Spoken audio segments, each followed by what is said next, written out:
Hello. I got some controller builds tonight, but first I have to put this crappy projector back together.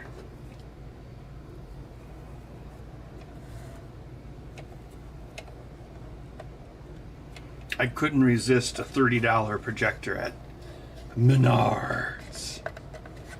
It's been so long since I've seen any good crap. We got all the best crap here at Menards. Hey, Barbara Streisand, we know you're in there. We're all fans of your crap. You suck!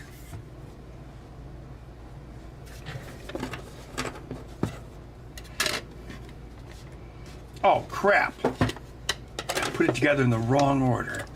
I'm a fool.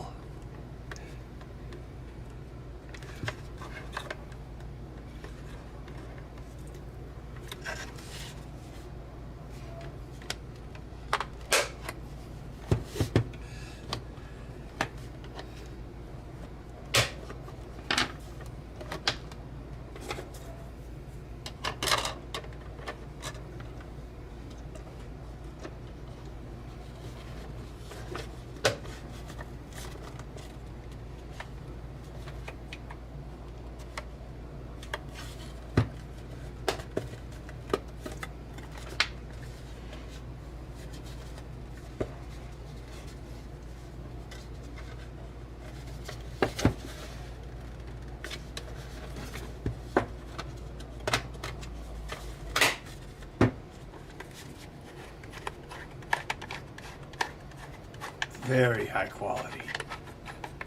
What more could you want? This was $30 at Menards. It was like $50, but then it was like on sale for $30, and I'm like, I must have it. It's actually 720p. It's not the worst thing. Not the worst projector I've ever gotten at Menards. And you know, that's saying something, because I've gotten a number of them. Yeah, it's $30.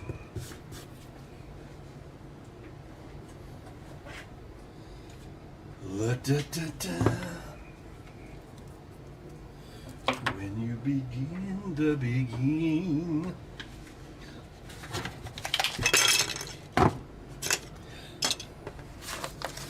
And though I know it's strictly taboo,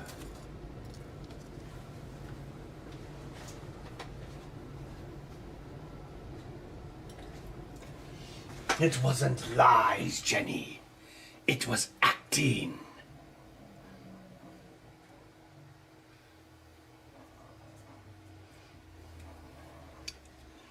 Yes. The Menards projector of the week.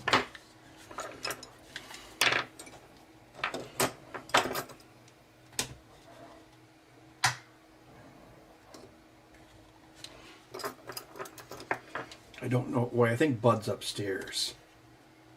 He was kind of being a turd burglar this morning. So I put him on the back porch because it was like 35 degrees. So he could survive that. Ha ha ha ha. Frozen kitten. Poor Bud.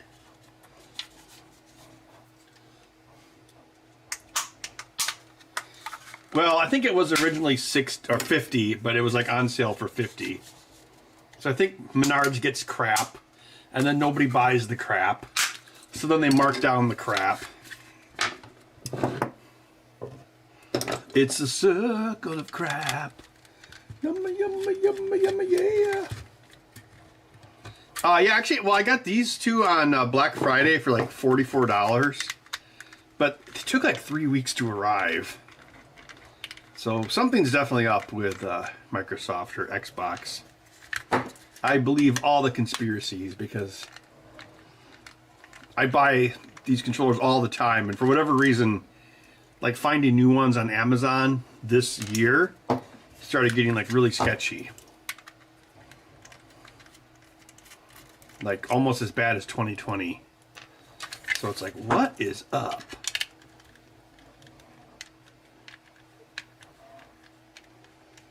Well, it's like an enclosed 3-season port, so. Oh no! Speak of the devil, and he shall mew. Are you a mewing monster? Do you want to be dissected? Please don't dissect me. Dun dun dun dun dun.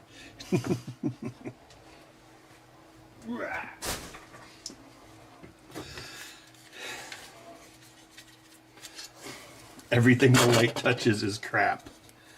Yup.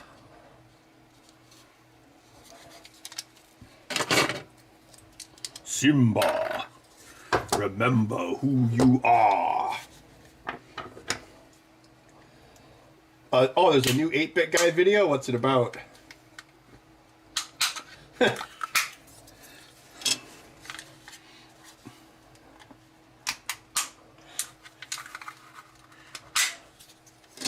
Oh, I'm at the shallow end of the gene pool.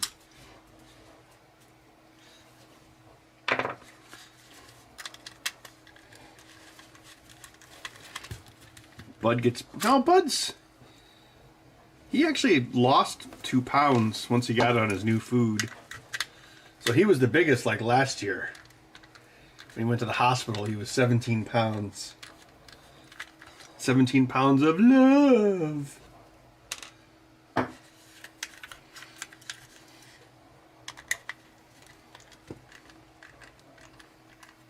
Yeah, 8-Bit Guy is big into like open carry. There's actually a lot of videos of it. Yes, he is a gun nut. Now, me, I mean, lost them all in a boating accident. What can I say? I'm going to retro-bright this Glock. As you know, Glocks are made of plastic. So over time, the Glocks can become yellow. Now I put them out in the sun for 7 hours in the Texas heat and look at the results. Now I'm going to see if I can port Petsky robots to this AR-15.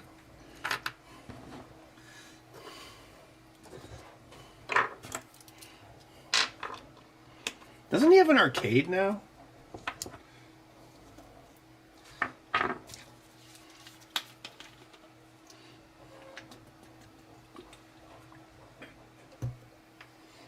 Retro bright the clock.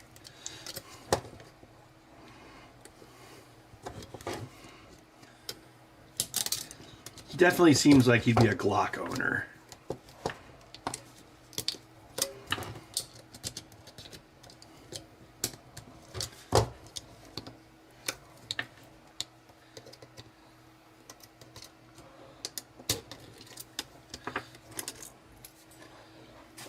So one challenge with porting Petsky robots to this AR-15 is that, it doesn't have any memory. If we think of the bullets as bits of memory, it has 30 bits of memory, which is only enough to store like 95 million values. I wonder if these are the new circuit boards. I've only come across that one once. I'd prefer not to come across it again since it slows me down. Share the load.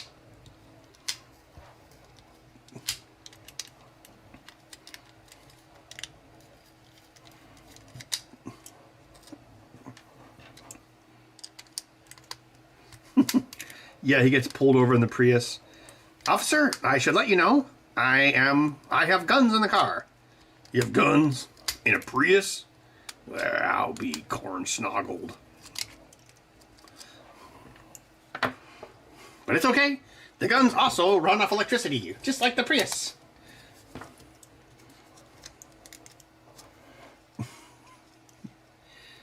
In this video, I'm going to port Petsky robots to a breathalyzer. Breathalyzer only has 5 bytes of RAM.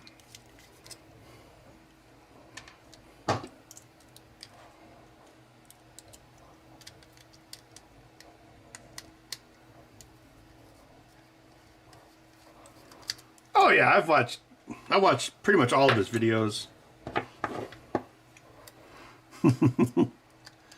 8-Bit Guy.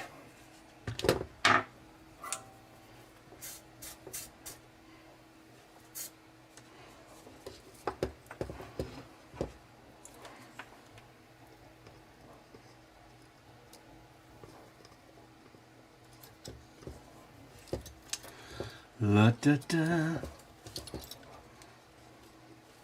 Oh, I did record video regarding the projector, so I will make a YouTube video about it. I'm just kind of not really feeling making like the big long videos because it doesn't really seem like it's worth it anymore. I see a lot of people complaining about that on YouTube. Like Review Bra was complaining about that a couple days ago. I really think YouTube's long-term plan is to get rid of the you and replace it with the them. I mean, they're hosting the Oscars in 2029.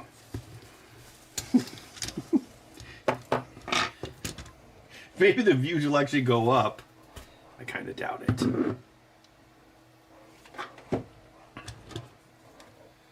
Oh, no, this one's the old circuit board. That's good. That's good for our cause. My website when it was just pictures.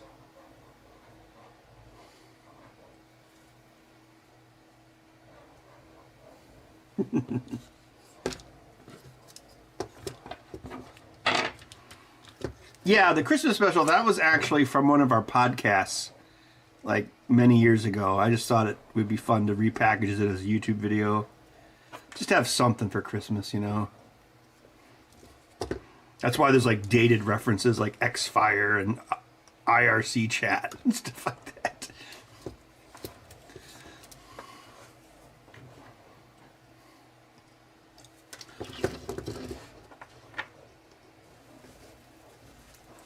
Did they ever announce a price for the Gabe Cube?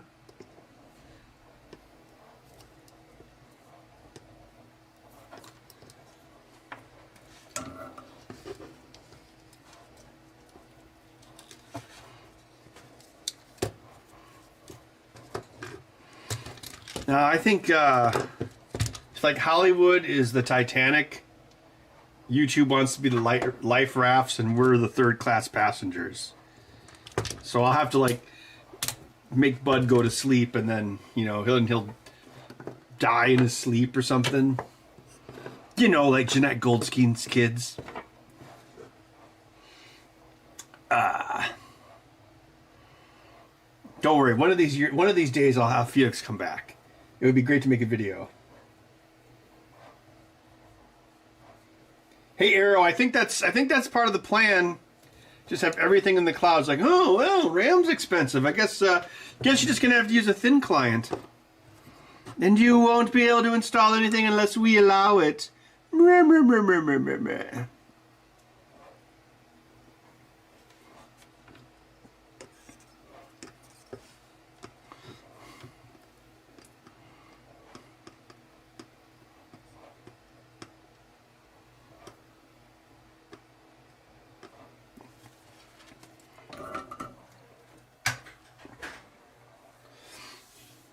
Sounds like the print is done.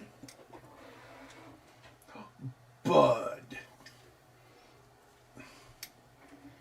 Are you giving a sideways glance?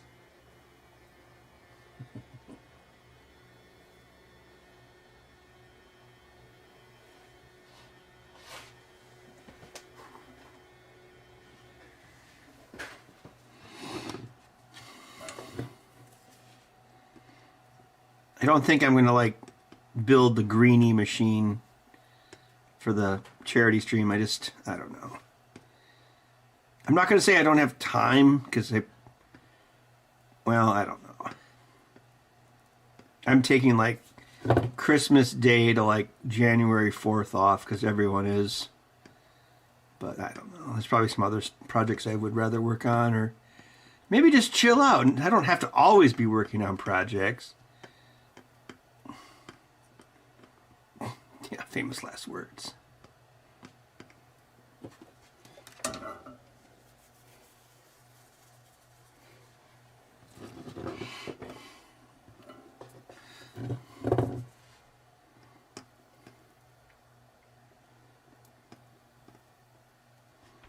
Now it's quiet in here.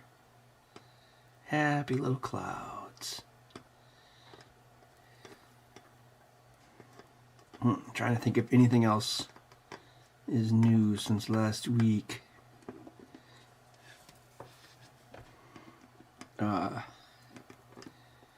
my uncle Bud, for whom the cat was named. Apparently he's recovering. He's actually in rehab at the place my sister works, so my sister has been checking in on him and sneaking him food. Oh, so yes, my sister is actually going to be on the charity stream. I still haven't exactly decided what we're going to do. Well, I want to play Shadow the Ninja, but I'll just figure out what kind of setup is best. I don't know if it'll be down here or upstairs, but I'll figure something out. A chill stream? Oh yeah, a very chill, interactive stream. So I can interact with everyone in a chill, interactive style. And order DoorDash. I can join twins. Yes, I'm making a Quado controller. Oh, well, it turned out my website did have issues. I had to fix that a week ago, I think. Was it last weekend? Can't remember. It was having like Apache cache issues. I don't know if it was related to the Cloudflare outage or not. Probably not. Probably just a coincidence.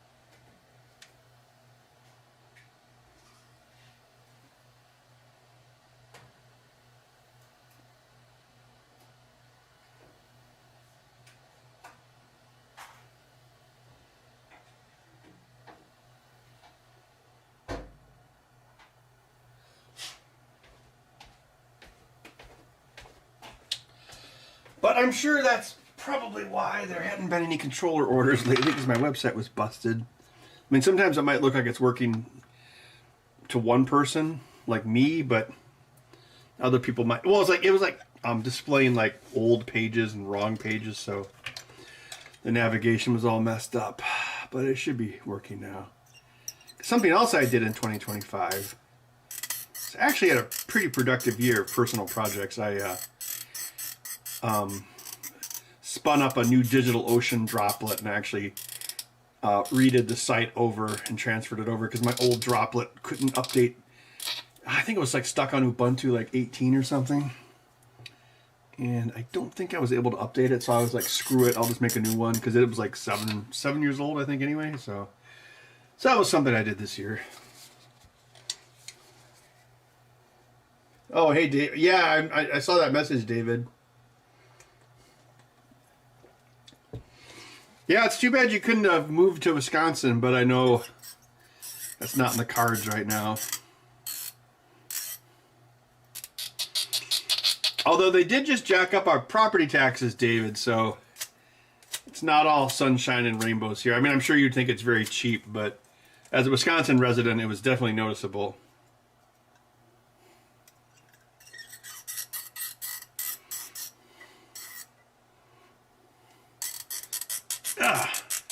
Why won't that go through?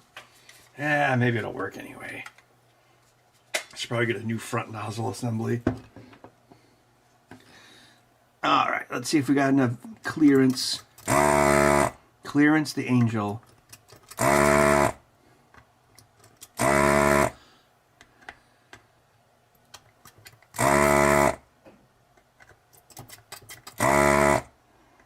Oh, I heard a new dirty joke.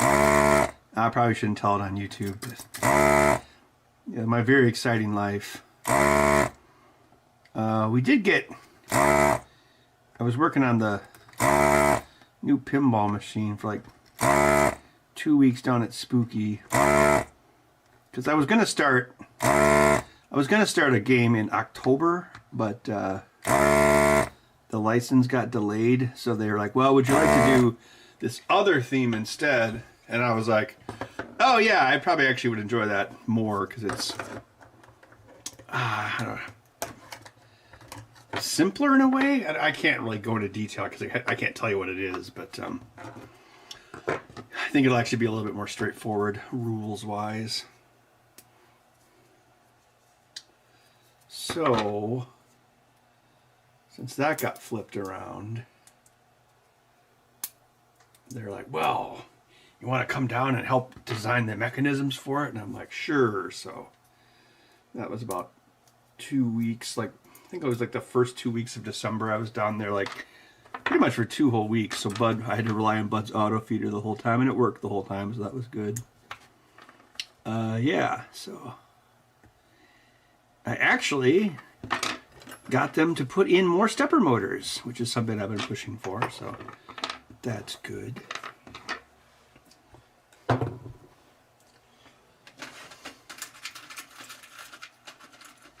Wee Man on my charity stream?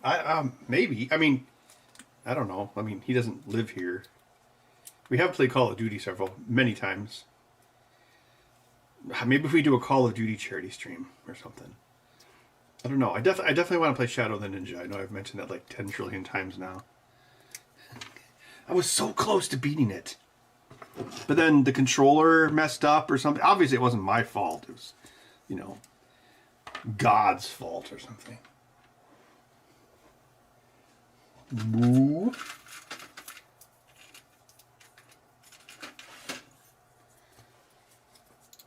Hello, Swindon Electronic Repairs. Oh, there he is. Oh, you got your controller back, right, Steven? I still have a bag of the Bucky nuggets. I'll let my niece eat them for Christmas. I'm sure maybe she'd get a kick out of them. I don't think my family. Actually, I don't know. Actually, my mom, yeah. My family has been to Texas many times. I mean, probably not as many as, I'm sure they're not as many as me, but I wonder if they know, they might know what Buck. Actually, I saw this teenage chick in Quick Trip this evening. She was in Quick Trip and she was wearing a Bucky's sweater. And I was thinking, oh, it's the rivalry. He's picking up some food supplies for Christmas. So I guess the egg shortage is over. Now there's a ram shortage. Maybe I can make ram out of eggs, because eggs are cheap again. I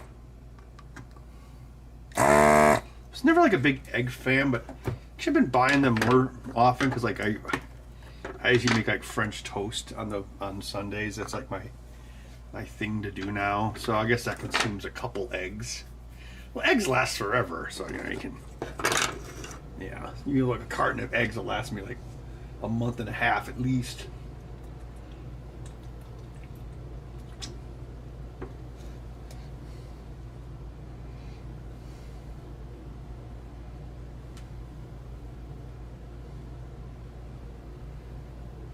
Yeah, David, I stayed at Lucas Kastner's place. He's got like a whole spare bedroom. And you know what? Yeah, it's like, it's kind of nice not having a cat around. Like I can actually pretty much sleep the whole night. I know Corwin's been remodeling his house too. I should probably check and see how he's doing with that. Actually Hilton was there too. I was kind of triggered because, Hilton and I were both triggered. Because his house is like ancient, and so he was like ripping up the carpet or something, and they had like this old, like really old, like slat board, like when you see like hardwood floors, the thinner the boards are, the older they are. So these were probably like turn of the last century, probably well over 100 years old. And he's like, "Oh yeah, I'm just gonna cover it up," and we're like, "What?"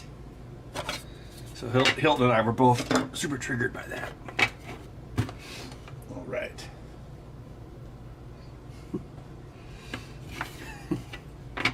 Well, David, you're probably upset, but yeah, they still constantly ask me to try to move to Benton.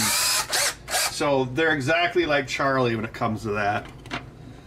And I know it probably triggers you that I wouldn't just do it, but I don't know. Actually, Lucas was like, "Oh, look, Ben, there's some land on top of this hill for sale." And it was like $180,000 for 8 acres. And I'm like, dude, that's astronomically expensive. And it had like a hunting shed on it, but it wasn't even insulated. I'm like, I'm like, I'm assuming the land on there is more expensive because it's fertile. I've been looking at like the Central Sands region of Wisconsin. Like, usually you can get like 8 acres for like, I don't know, $80,000. So that land seemed, there's also not much of it for sale either down there. I mean, I was forthright with them. I was like, you know, guys, I shouldn't tell you this, but I have been thinking about investing in land. Not at those prices.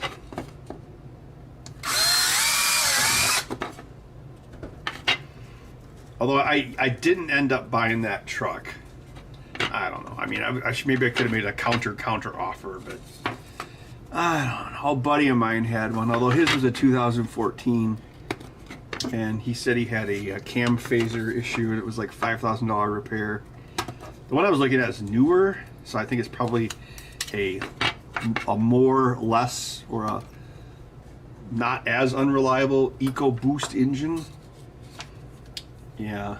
Oh, that's weird. Like, I was looking at the specs, like the V6 EcoBurst engine. It actually has slightly more towing weight than an 8-cylinder. So I guess the reason you would buy it is because it would be more reliable. But spec-wise, it was actually, I mean, it wasn't like a lot. It was like 13,800 tow weight versus I don't know what it was, like 12,000. But it actually was more. But all of those V8s on those F-150s are naturally aspirated engines, which means they're easier to fix, simpler.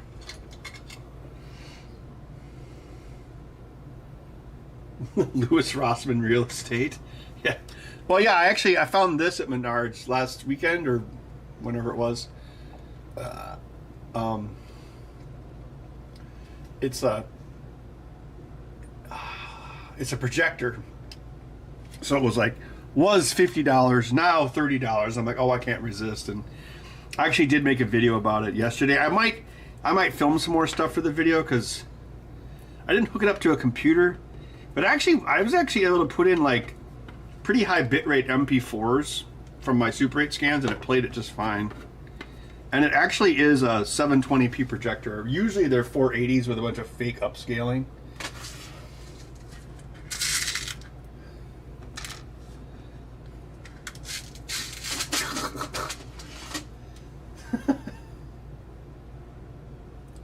Have you ever considered a self-cleaning litter box for Bud? I thought about it. Yes. I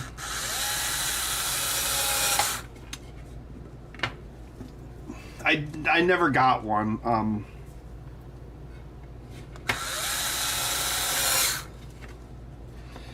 Because sometimes if you don't get like a really good one, like there's actually been a lot of Chinesium units that have like killed cats. Also, Bud's, you have to like see Bud in person. He's actually a pretty big cat. So I have a feeling that even if I had one of those, it would be incredibly claustrophobic for him, like his old litter box was. But I did get, actually, it was something else I built this year. I actually asked ChatGPT for a suggestion, and it suggested going to Home Depot and buying a cement mixing tray. So you can go there and you get like these,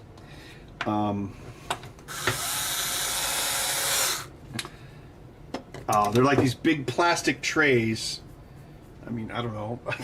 So it's like 2 foot by 3 foot. No, is it? Yeah, it's 2 foot by 3 foot. It's probably like 8 inches deep. And so then I measured it and got the angles and whatnot. And then I made a box that sits over it. And then like the edges of the box, I've 3D printed some adapters. So the edge of the box slides into the curve or whatever. So it just sits on it via gravity. And yeah. So I assume he likes it. There's much more room in it for him than his regular off-the-shelf litter box. Every time we went into it, you look at Hulk Hogan using the airplane bathroom.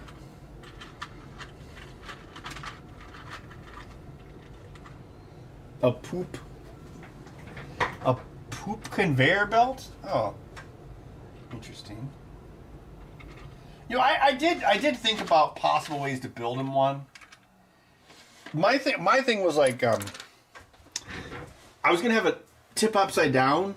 It would tip upside down, so all the litter would fall through a mesh and then catch the poop, and then the mesh would like go out the back. But that would be quite the contraption, because you'd be picking up like,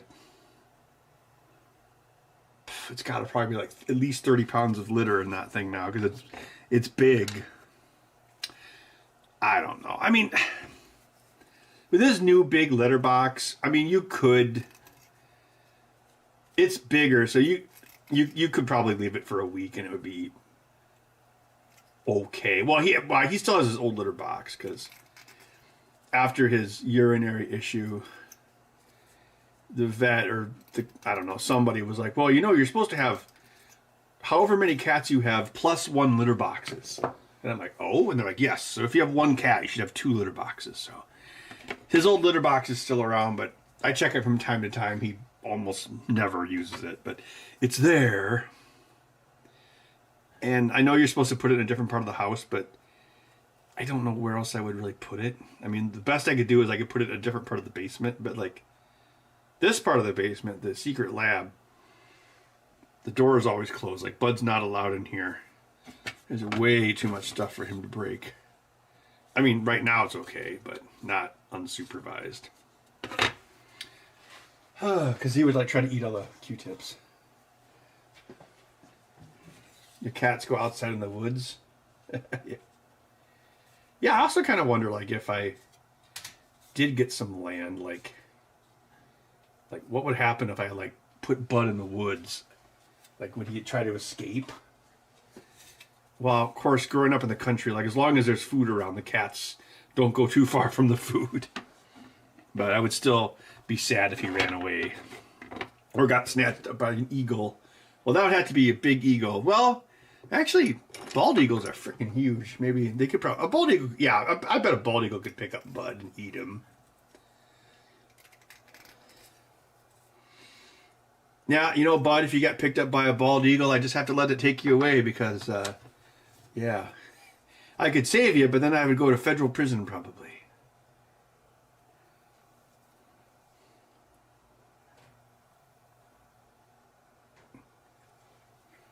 Federal pound me in the ass penitentiary.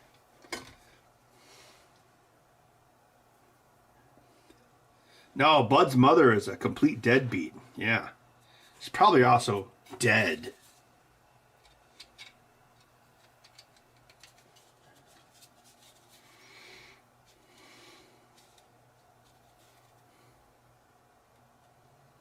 Poor Bud, the abandoned kitten. Bud, are you an abandoned kitten? An eagle can only hold 22 pounds? Well, that's more than Bud weighs, so yeah, he probably would. Eagles are like big, like if you see them like on the ground, not floating around the sky, like eagles are huge. Bald eagles, I mean.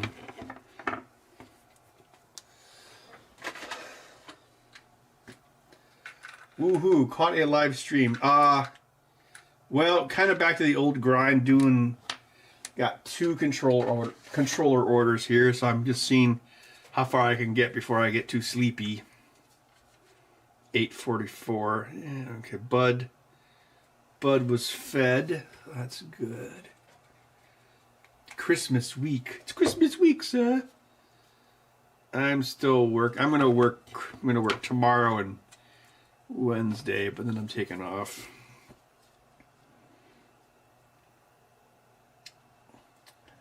But probably, I don't know, maybe I'll try to get a few more. I should try to finish that Voron. I got it to the wiring stage, but once I got to the wiring stage, there's like... Here, I can show you.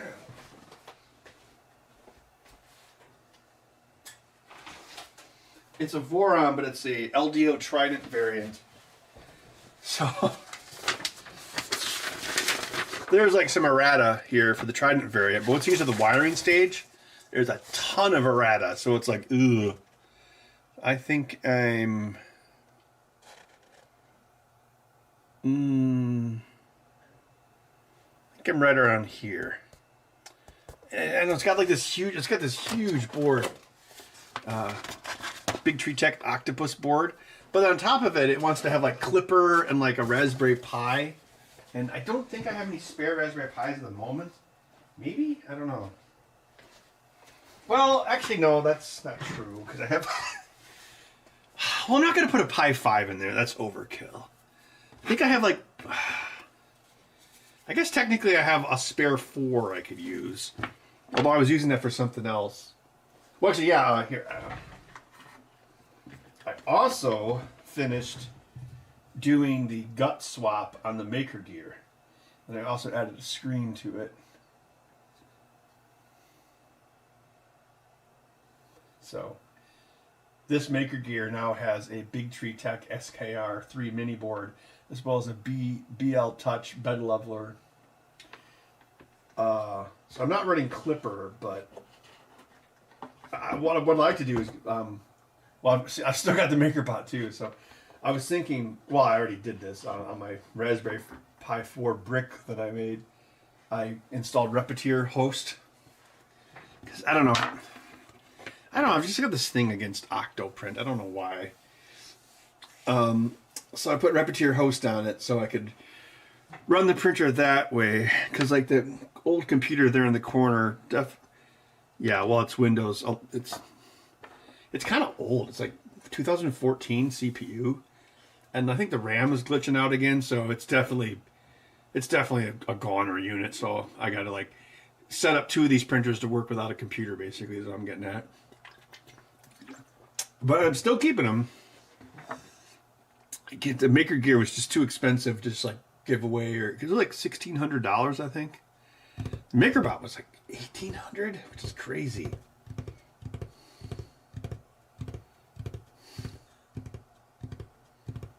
Fruit, please retract. Yeah, Raspberry Pis did get really expensive, even the older ones. I guess the age of cheap computing is over. All right, so we need the ABXY things, and we also need the D-pad things. 1, 2, 3, 4, 8. There we go.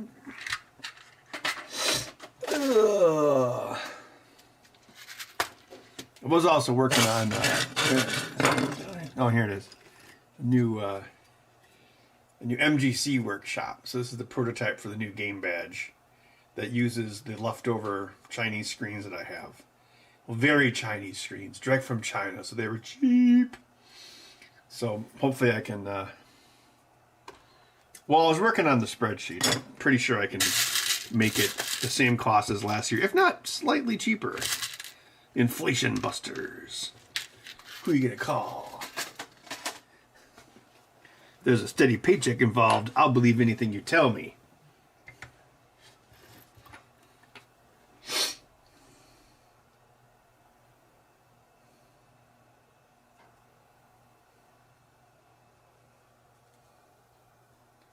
Sure the SSD's not glitching? Oh, you mean on my computer? I mean, it's possible. I mean, it is a pretty old SSD. It's like a 2000... Probably like a 2015 Samsung SATA 3 SSD. That was before M2s were cool. I don't know. The computer's old anyway. It needs to rest. It needs to go to the Undying Lands with Frodo. The recycler calls us home. And then there'll be like a sad Annie Lennox song.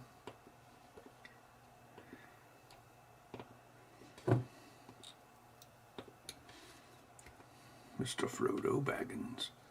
Welcome to the Matrix, Frodo Baggins.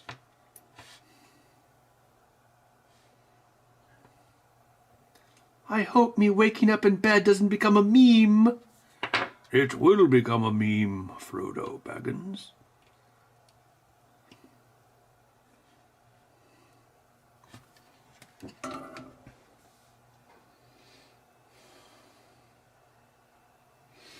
I know this guy who got an A1 for his kid, and he's been having all sorts of trouble with it. I tried to help him out with it once, but then it reclogged. Yeah, I don't know what's up with it. Last time I talked to him about it, he said that his in-laws were cursing it or something. So I was like, oh, you sound like me. Because I was like, you know, I didn't used to be superstitious until I started using computers for a living. So I've been superstitious pretty much almost my entire adult life then, since I was like 22, probably. Yeah. I am old, Gandalf. I know I don't look it, but I feel like bread scraped over butter. Now I will kill Sigourney Weaver. Oh, I'm sorry. Unalive.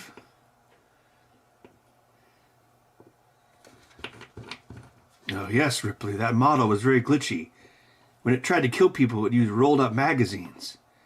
Now I'm the new model, Bishop. I'm much better at killing humans, under directive from the company.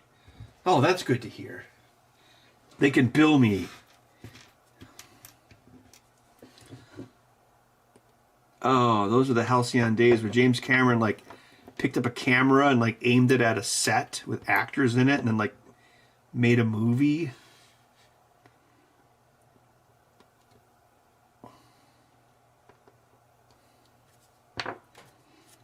Halcyon age.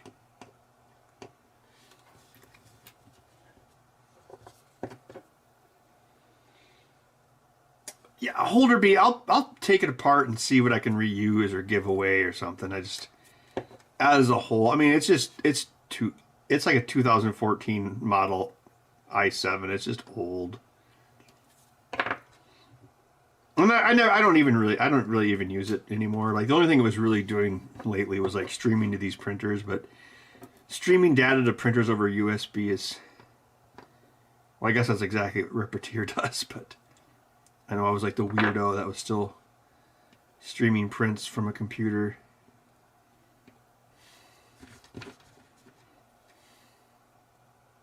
Well, now they're all Wi-Fi,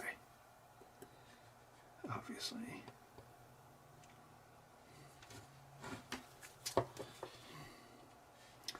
La da da.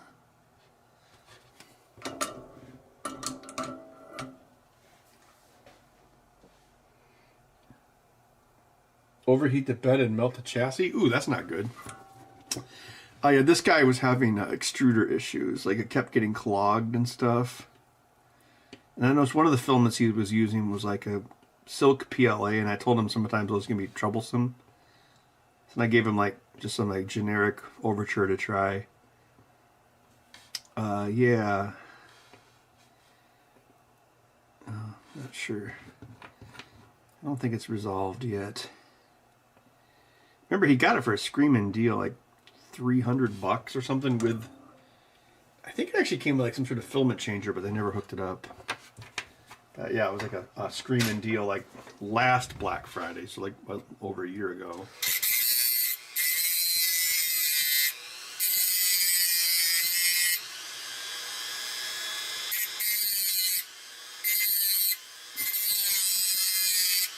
Bud, I need you to be like Stephen Lang and don't breathe.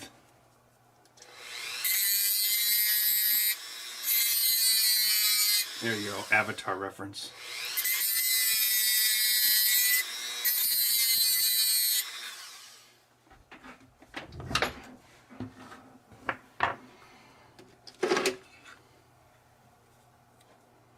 My preferred filament manufacturers? I typically buy Overture filament. My motivation for that is it has a cardboard spool, so when it's done I can just throw the cardboard spool in the recycling bin and there's a decent chance it'll get recycled, versus like plastic spools, because plastic recycling is kind of a myth scam, black myth scam Wukong. Yeah, and also the quality's good. Yeah, so I always,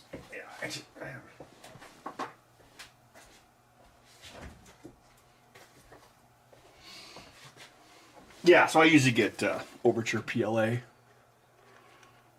And then I have been buying refills for the bamboo, which is also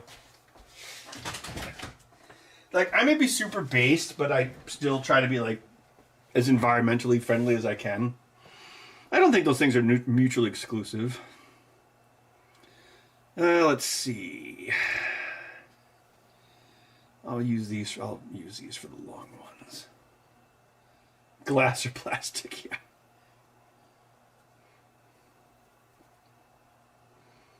Wi-Fi 7. I think here, I'm pretty sure my network is still faster than my fiber internet. God, the fiber internet's so fast. It's like, I can like send updates to Spooky, and like, it takes longer to zip them than it does to send the resulting gzip or whatever it is. It's crazy. It's like 1.5 gigabytes in 34 seconds. Of course, I've timed it a couple times just to make sure that it doesn't change, like some sort of bait and switch. But no, it's pretty fast.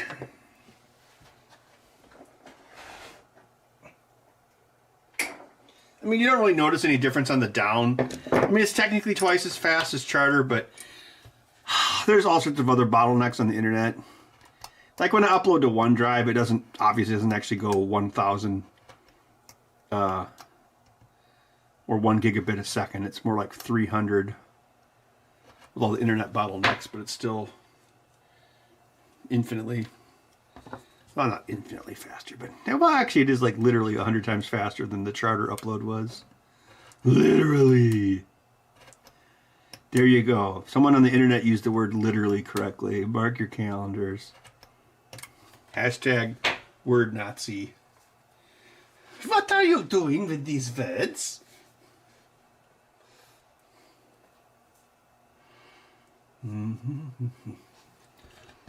I should redo these because like having these through holes kind of sucks. It's actually harder than you. Well, that's why. Yeah, see these have pads. Of course, these are much a newer design. The pads are much easier to solder to versus like trying to thread into these holes.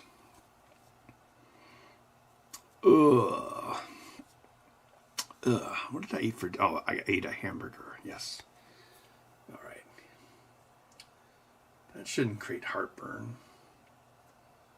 I used to get heartburn all the time, but now I haven't in years. I don't know what changed. I also used to get cold sores like twice a year, and for whatever reason after COVID that stopped. I don't know if it's related or a coincidence or what. I definitely noticed it though.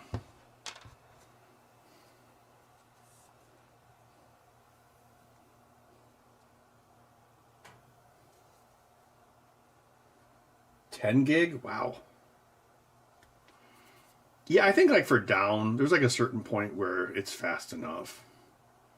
So like for most uses, unless you got like some sort of stupid like 100 gigabyte update for a video game like Call of Duty Warzone likes to do.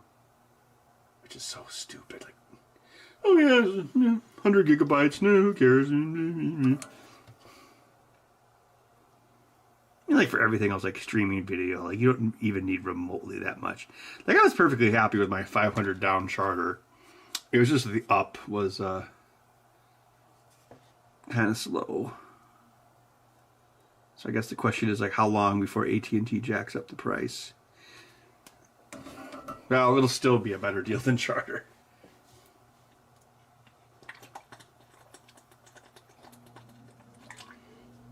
Yeah, I called in, they're like, oh, well, you know, Charter, we offer gigabyte speed or whatever. And I'm like, do you? I mean, do you? Because you have to deal with a whole bunch of frequency line noise problems that fiber doesn't, because, you know, you're working in frequencies on a single wire and multiple carriers versus like, you know, one line of glass going to someone's house with two colors pointing in different directions. It's like, you know, electromagnetic frequencies can't really compete with that. And then he's like, well, you know, technically, sir, light is also an electromagnetic frequency. And I'm like, don't try to out pedantic me. Okay, that part of the conversation didn't happen. I don't know, Charter used to be really good about like giving you like free updates like every 3 or 4 years, and like they would be like, oh, we have faster speed in your area, and we're just going to give you a faster modem, and you get more speed for the same price. But it's been a while since that has happened. Yeah, I was a Charter customer for like 20 years.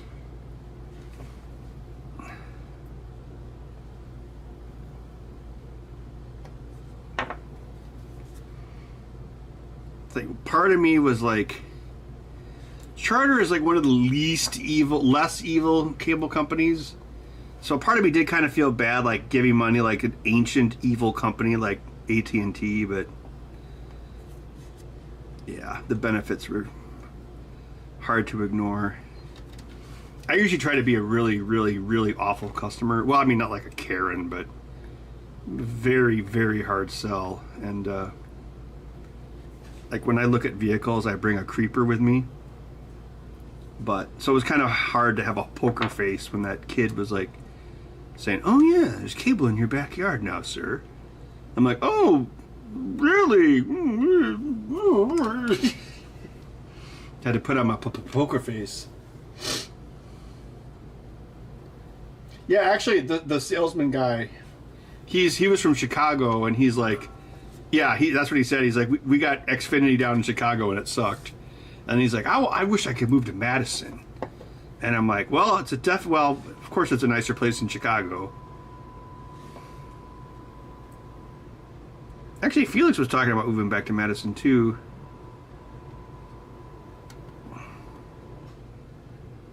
And I'm like, well, the house prices are stupid now, but they did build an infinite number of yuppie apartments, I guess.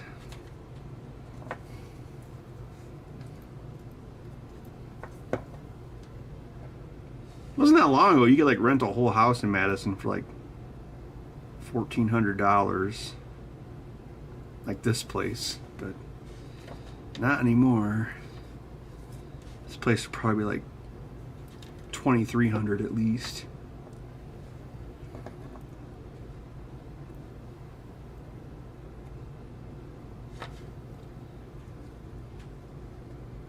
And a lot of the landlords, well, actually, same thing with this place. A lot of landlords, when the prices were going up the first time, which was like before COVID, like when the interest rates started going up, like during like the first Trump term, and that's actually when I bought my house, and that was actually because the rates were 0% for like what, 9 years or 8, well, quite a long time. So when they started going up, like in late 2010s, that was causing an acceleration too. Like the prices weren't that bad, but like the problem was the availability. Like a house would be on the market for like 3 hours or something. It was crazy. That was the real problem. Like they're just going too quick. I guess raising the price would slow that down, but that was my experience, like looking for houses. Like I had like a luxurious 3 days on this one. So, although I was pretty sure I wanted it, but I was like, well, they need all offers. I think I looked at it on like a Saturday, and they're like, we need all offers in by Tuesday. And I'm like, oh my God, it's an ocean of time. There was one I looked at where like the window was like 30 minutes. Like it was like, the open house was like at 12:30 on a Sunday, and then yeah, it was like, I assume someone bought that house, but yeah. Where was that one at? Oh, was that the one up the road? Oh, I'm sorry, up the road from where I used to live. Actually, no, I wouldn't have bought that one. It was too close to a school. It was like on a dead-end road next to a school, so there'd be certain times of the day where the traffic would have just been horrendous. Actually, I was driving past that.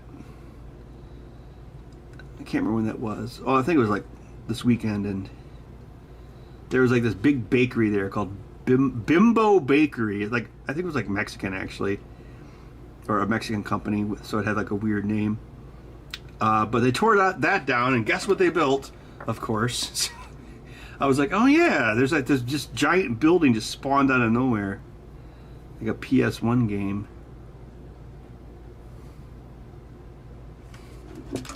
So now the bread smells floating through the neighborhood are gone.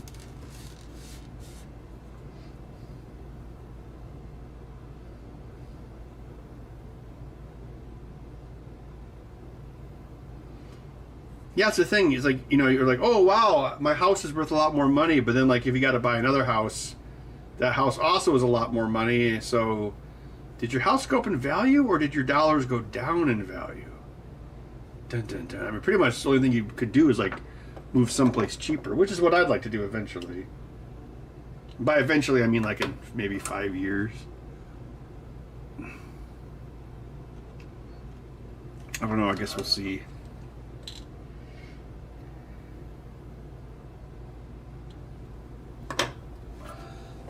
I guess we'll see what well, Madison's pretty recession proof, but actually like the house value, like I think, what was it? Of course it went way up during COVID. And then I think it was like 1 year, like 23 to 24, it actually only went up like $16,000, but then the next year it actually jumped again. So I thought it was going to slow down, but then it yeah, I guess we'll see what happens this year. I would think it would be lower this year because the interest rates were still kind of high. This thing is ultimately you have to be able to sell your house to someone.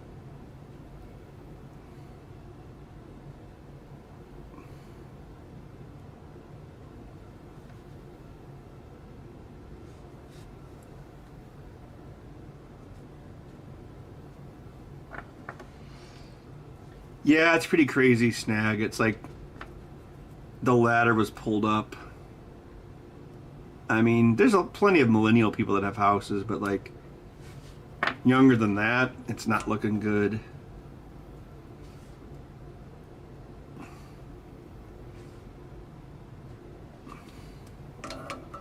Like around here, like they're building all these yuppie apartment condos, but those aren't houses. Most of them aren't even condos, so you know, you're not gonna you'll find a place to live, but you're not gonna be able to own it and gain equity.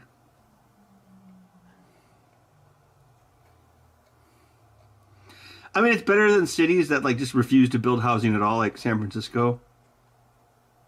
But I mean, it is housing, but it's not. It's the kind of housing that all the wealth over the years goes into like some company's pocket, not a family's. It's a wonderful life. Well, there's Pottersville is the name of the town now, and it's a crappy town.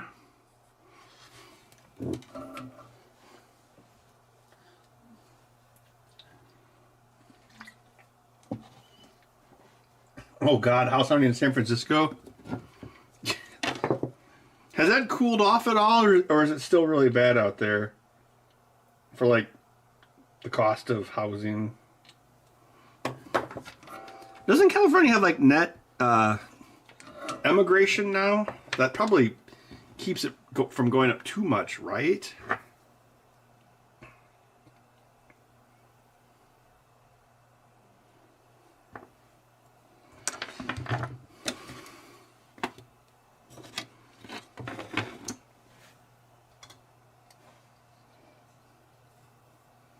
What am I using? The strips of ribbon cable? I'm just using my thumbnails. I don't use my teeth anymore. I finally broke that bad habit after many decades. My teeth are too like old now, so I don't want to break anything else.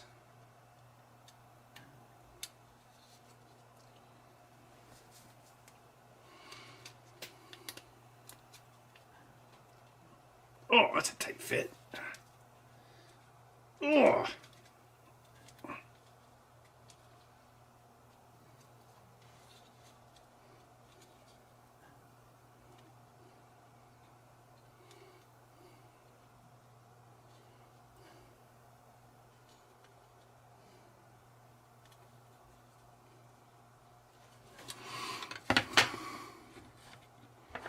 Well, even in Detroit, a lot of like out-of-towners are like. There's a cool website or YouTube channel about it called like Sanborn Construction. Like, so they go around and they like check out these houses that like people buy sight unseen from other states. You know, they buy like an $8,000 house and they they're like, oh, we're gonna flip the house. But then like it's like all these landlords, all they want to do is get the cheap and easy Section 8 money. So it's like, isn't that kind of like a repeating circle at that point?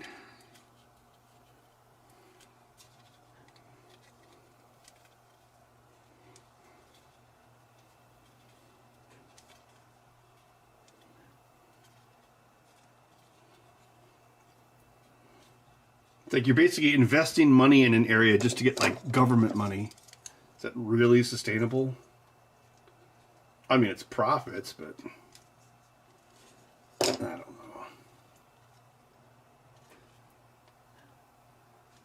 500,000 to $1 million over asking price? Oh God, Jesus.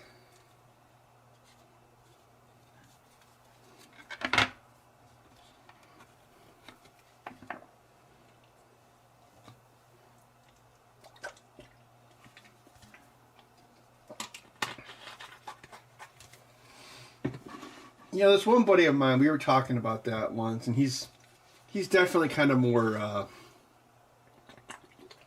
left than I am, but he brought up a good point. He's like, you know what I don't get with this kids complaining about affordability? He's like, you know, when we were in our 20s, we all like had roommates until we got shacked up with women, and I'm like, yeah, that's a good point. Like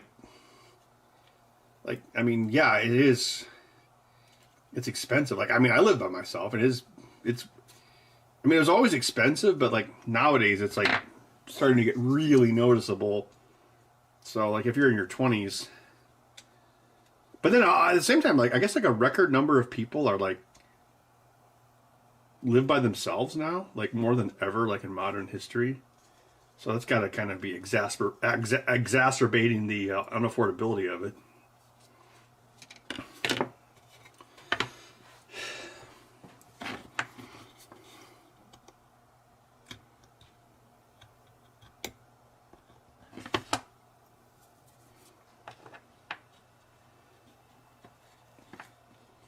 Yeah, Moffenstein, you're right. I mean, it is like guaranteed money.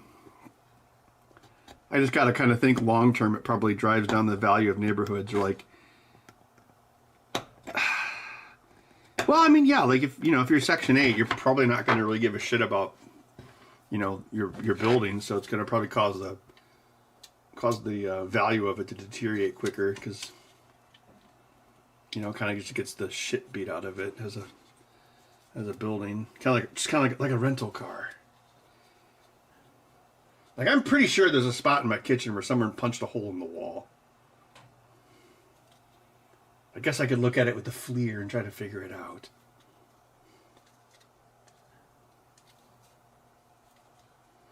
Was it common to move jobs a lot when you were growing up? Yeah, probably more common than it is now. The other thing I was thinking about this the other day, like. Yeah, that was back when people would buy like a new car every 4 years. And actually long ago, like in the 60s, people would buy new cars every 2 years. It's crazy how that stuff has changed. But also like rent was like way cheaper back in the 90s. Yeah, I agree, Retro AC.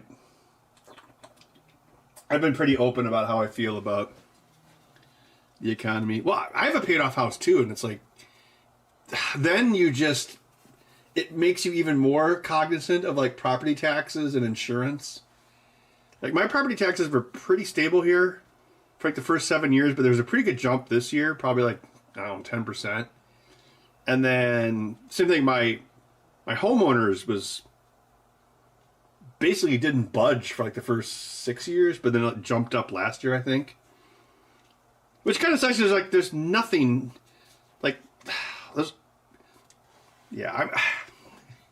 like property tax here is actually, I'm sorry, the insurance here is actually pretty cheap.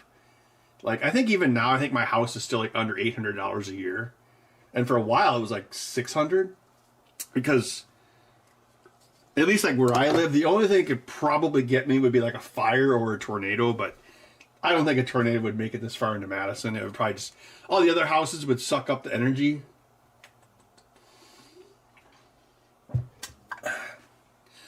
Well, and I have a detached garage, which also lowers your insurance.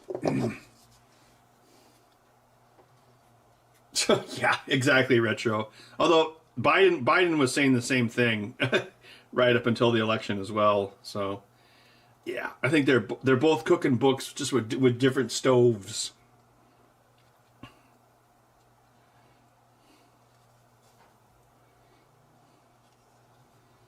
I mean, I've been an adult for, over 30 years, and this definitely, I mean, I don't know. I wasn't alive in the 70s. I guess I could ask my mom her opinion, but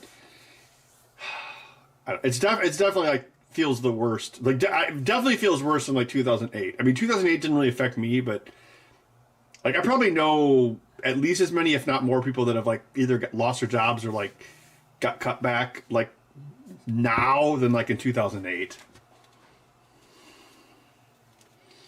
It just feels like the whole economy is a big bunch of bullshit based off AI, and like once that bubble burps, once that bubble bursts, that's when, I mean, I think we're already in a recession. I mean, and it's probably a depression at this point. But I'm just saying, like, once that bubble bursts, then they won't be able to keep up the facade anymore. That's actually when I'm thinking about buying land. I'm gonna going back to It's a Wonderful Life, I'm gonna be like Old Man Potter at that point. Potter's not selling, Potter's buying.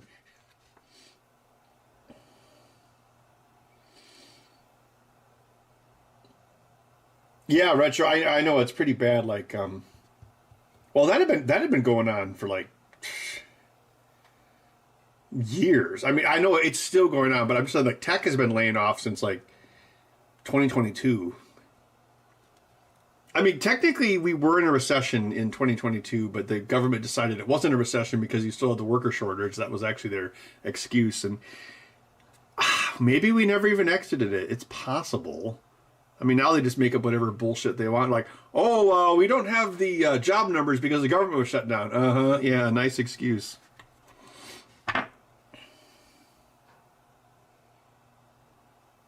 The veterinarian industry is booming. Oh, that's good.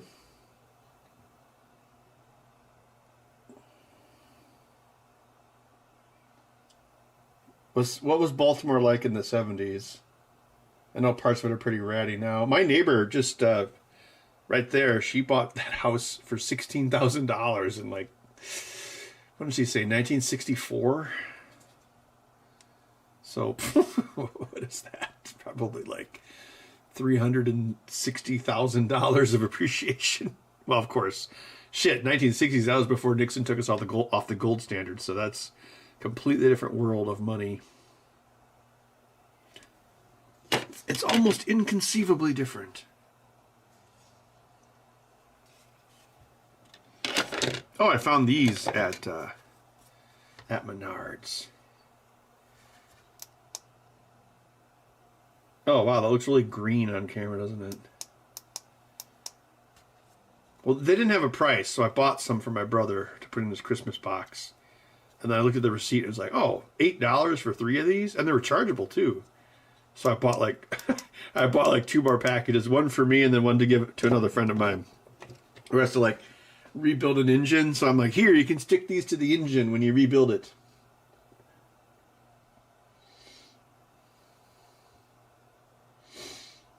Yeah, that's a good idea, Holder B. Maybe I could build a house printing robot. Yeah, that'd be cool. I mean, that exists.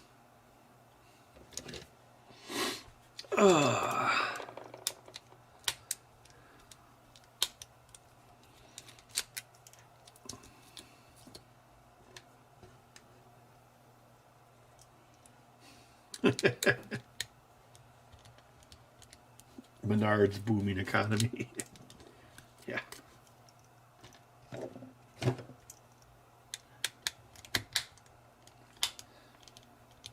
I bought my niece a PS5. I highly doubt she's watching this. And I noticed there's a lot of Switch 2s in the cage at Best Buy. I'm like, oh, that's unusual. There are definitely more Switch 2s laying there than there were PlayStation 5s. Because she was like, I don't know if I want a Switch 2 or a PlayStation 5. And I'm like, I was like, no. I don't think there's much games for the Switch too. I mean, there's also not a whole lot for the PlayStation 5.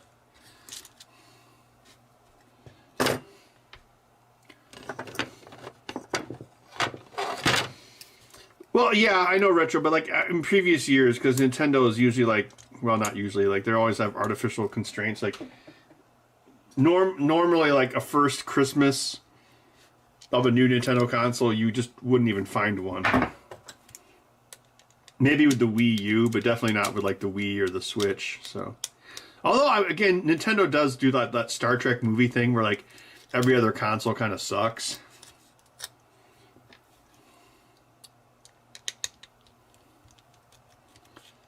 I mean, I thought the GameCube was cool, but it didn't sell that well. Of course, really, neither did the Nintendo 64. I know, like, we kind of have like this romanticized view of it, but it absolutely got curb stomped by the PlayStation 1 sales-wise, like 4-1. 4-1. The difference between a Roman and a Jew. Bravely spoken. Ugh. Oh, maybe I should make... Oh, yeah. I remember it was... I don't know when it was. It was like several Christmases ago, but I popped in the Ben-Hur Blu-ray, and my niece watched the whole damn thing. I was kind of surprised. I wonder if she would watch it again. Maybe we'll watch my Jurassic Park Laserdisc.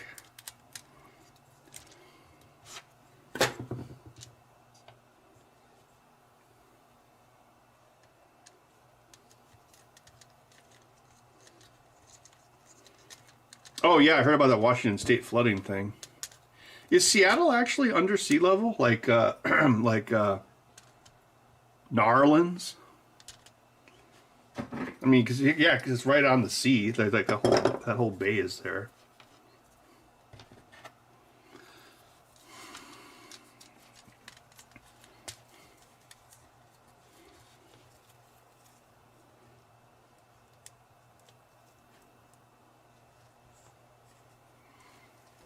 Yeah, I agree, Snags. I've been a Nintendo hater for quite a long time now. Pretty much ever since the Game Boy Advance.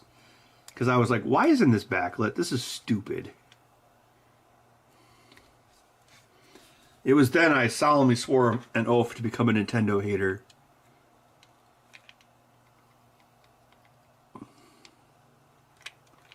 In this life or the next, I shall have my revenge against Nintendo.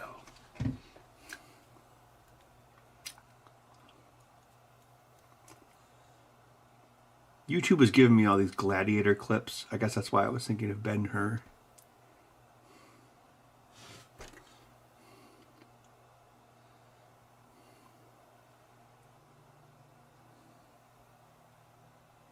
Not undersea level?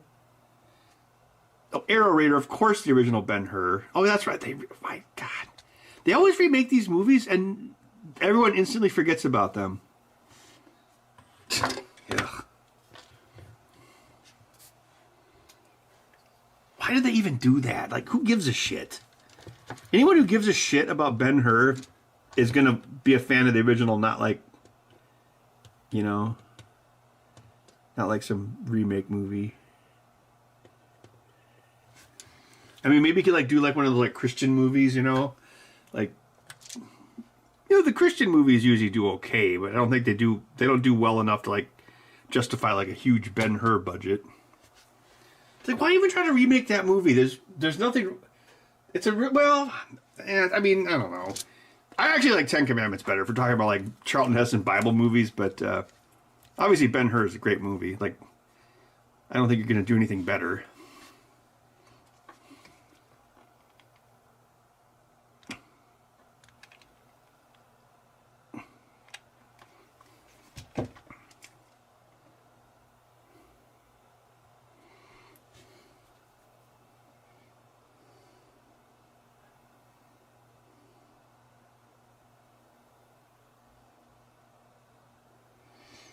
Most of downtown Seattle is reclaimed land. You mean from the ocean, kind of like San Francisco?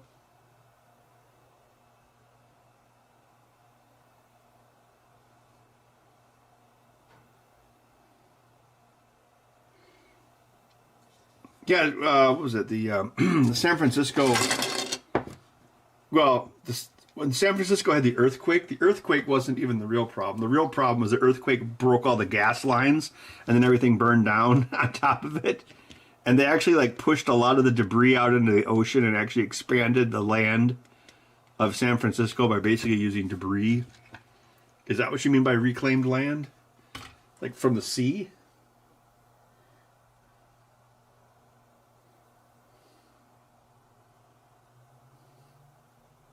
Ah, bad levees. Gosh, that sounds familiar, like New Orleans. All right, I'm going to let these dry for a bit. Oh. I got some more junk mail from St. Jude's in the mail today. I guess it's I don't know. I mean, I was kind of taken aback with how much junk mail they sent after I used them for the charity last year, but I'll do it again. I mean, whatever. They do send an insane amount of junk mail. Like, no joke, like every other week.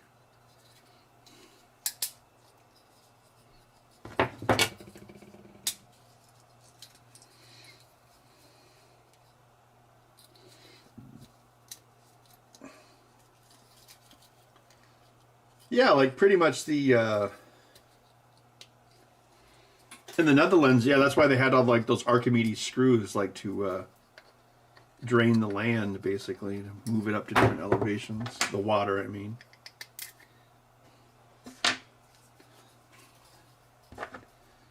They should have had God of War fight Archimedes, and he'd be like, "Archimedes, you're screwed!" Yeah, that'd be a great line of dialogue. Dun, dun, dun, dun. Wah! He like beats up Archimedes. Yeah, that's the thing, I think, Randy. It's like, I'm sure they get like all these bulk rates or it's free or whatever, but it's still like the cost of sending all that mail is above $0, right? Like, that'd be at least like 3 aspirin in a hospital. It's, you know, it's a non-zero amount of money. That's the way I look at it.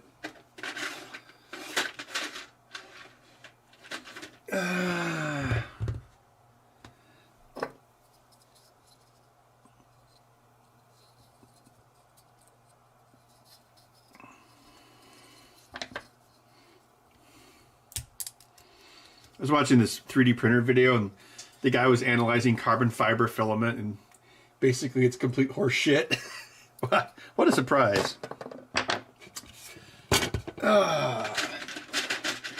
Speaking of that,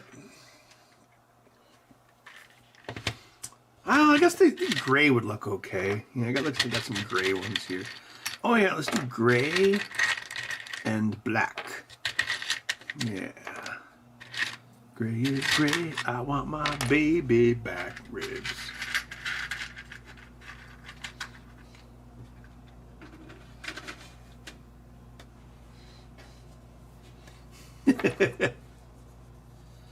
Was Archimedes the one who discovered buoyancy?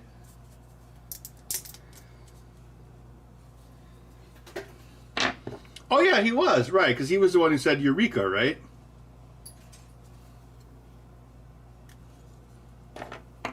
Well, according to the legend.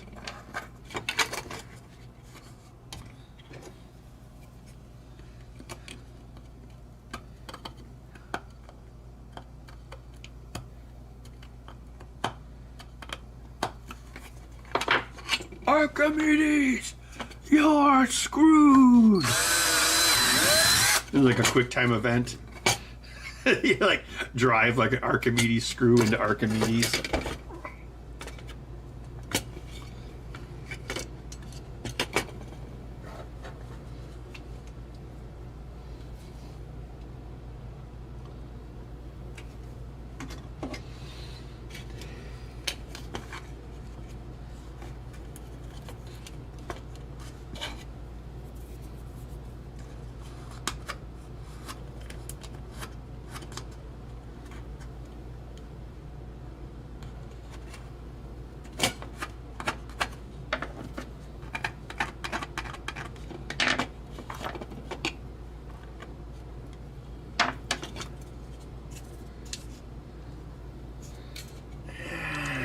probably close enough.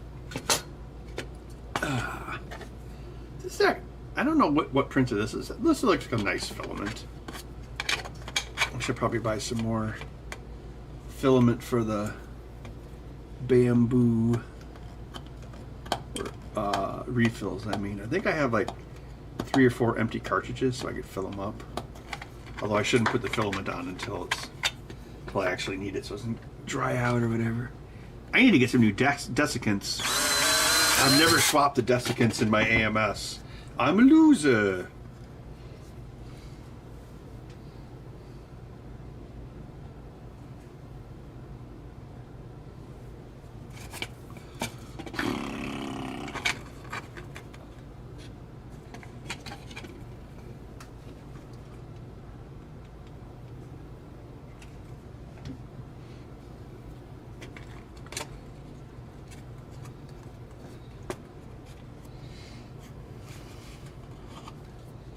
Bud looks like he needs a squeeze.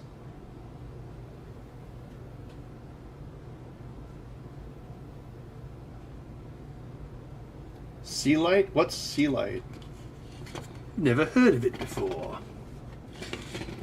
Ugh. Dun, dun, dun, dun, dun, dun. I think I have a couple High Lifes in my fridge. Maybe I could take a break. Let's get a little further here.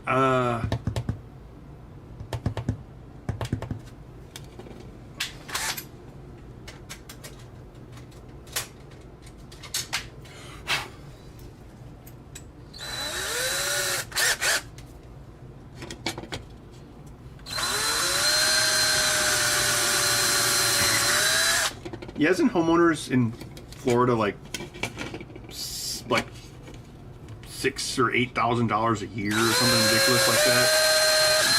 Like, that's more than I pay in property tax, and I pay a lot of property tax here. It's high for what it is.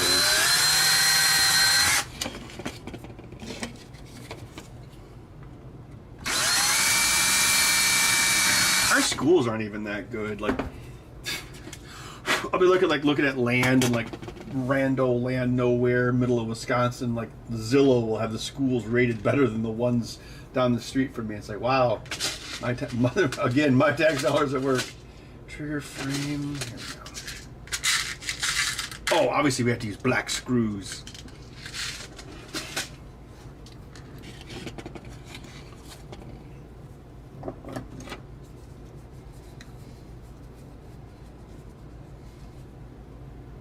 Coors Full Strength. Oh yeah, I think I did have some Coors Banquet beers.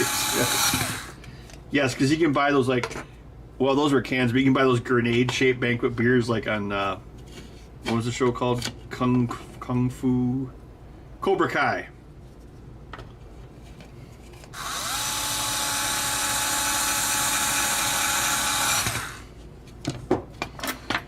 Yeah, and like you probably can't even actually get flooded. Well, no, flood insurance is separate, right?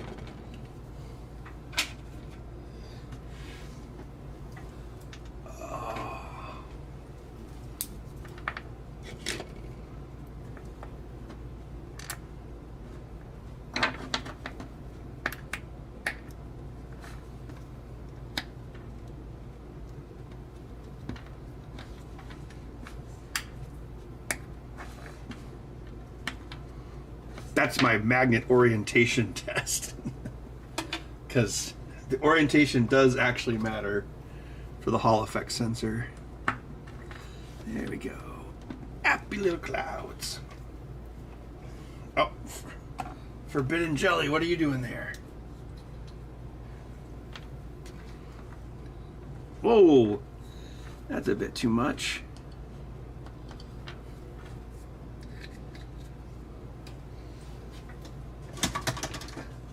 Here, bud.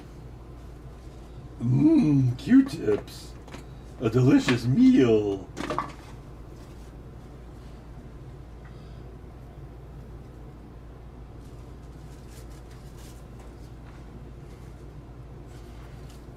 Oh yeah, Randy, whenever there's a storm, people are always going door to door like, did you get damaged in Did you get damaged in the last storm? We can fix it for you.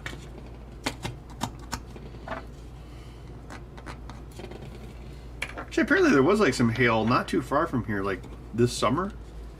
Like, I guess it didn't hit. Well, no, there was a storm where I did see some hail, but it wasn't like.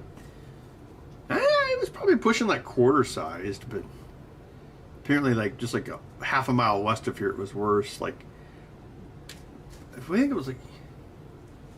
Yeah, some of the liquor store told me they're like, they're like, one of their houses like actually got like the roof got just. The roof was damaged enough that they had to get a new roof. All right, so now we need the Hall effect sensors.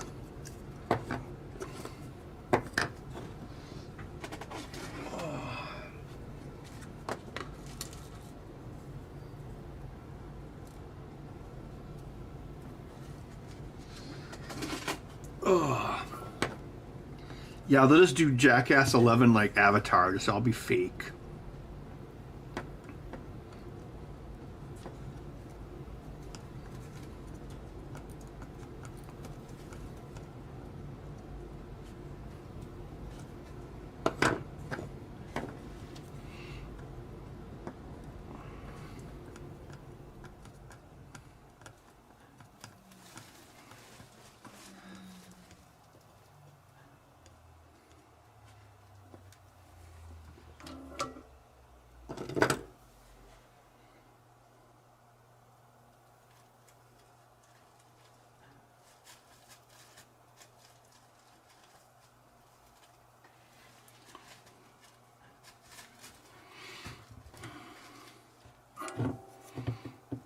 Yeah, I should probably get a new roof before the end of the decade, because this roof will be 20 years old in 2027. The insurance company is well aware of it. Oh God, I ran into this. I was at the bar one time, and there's a guy there who was like, "What?" Oh, he was a guy who made roofs, and he explained to me in just nauseating detail how all the insurance stuff works. It's like, well, I guess I know everything about insurance and roofs now. He said there's something like, what do they call it? Like, I can't remember what it was, like some sort of adjusted value thing. And I was like, well, I got a letter from the insurance company because they were like very cognizant of when my roof was 15 years old. He's like, yeah, so if your roof got destroyed, like, it's not that they wouldn't pay for it, but you would get a reduced value. And he's like, well, like, let's say your roof is like $15,000. Well, he said it's based off a new roof. So it's like, if your roof is like halfway through its life, they might give you like half of the replacement cost against a deductible or something. It was something like that. Although I remember he spent a lot longer explaining it than that. Although it might have been that simple. I mean, I'm sure there's some stupid calculation, but I think that's basically how it works. So if your roof is 30 years old and it gets destroyed in a hailstorm, they probably wouldn't give you anything for it. But I don't know, because, well, like I said, I was thinking about like moving at some point, so a new roof is something I mean, you know, I could probably just say, well, you know, this house probably needs a new roof, and then just get less money for the house, but I don't know. I'll probably just do it. It's a ranch house. It can't be too difficult to put a roof on a house like this.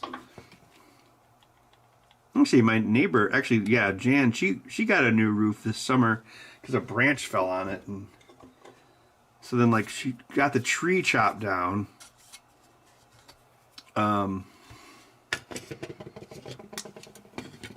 Yeah, there was I think it was the same storm that caused the hail damage I was just talking about.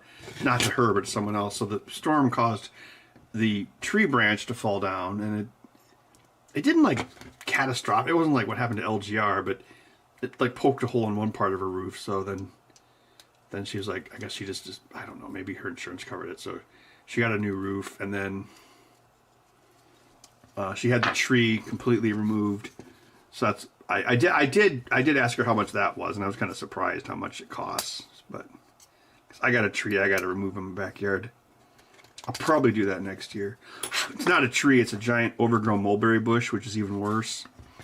So I want to get rid of it, even though that will affect the shade in the summer. But well, because the mulberry bush tree drops berries once a year, and not only is it a frickin' mess, but a lot of them land on the roof, which is not good. So remove the tree and then get a new roof. So that's kind of my plan of attack. But yeah, I think she paid like $5,000, but they like completely like raised the tree. Like they took out the stump and everything, which is what I'd want done too. All right.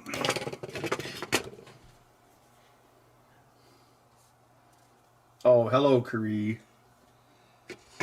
Well, yes, Carrie, I've been thinking about buying some land in the country so I could be like our grandpa and like build a cabin. I mean, it's been something I've been looking into for a while. You didn't know that?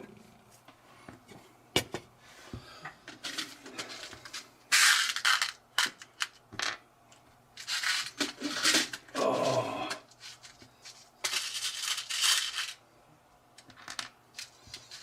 Yeah, so my gutters get like all this gross berry crap in it, and thankfully it only fruits once a year. It's like late June, but it still sucks. And then so a bunch more animals come along. So like my flower bed that this tree is in has all this like raccoon shit in it. So yeah, I gotta get rid of that tree. It's like not a good tree. And the other thing that sucks is like it has like these horrible roots. Like it has these horrible roots that like go everywhere, like alien veins.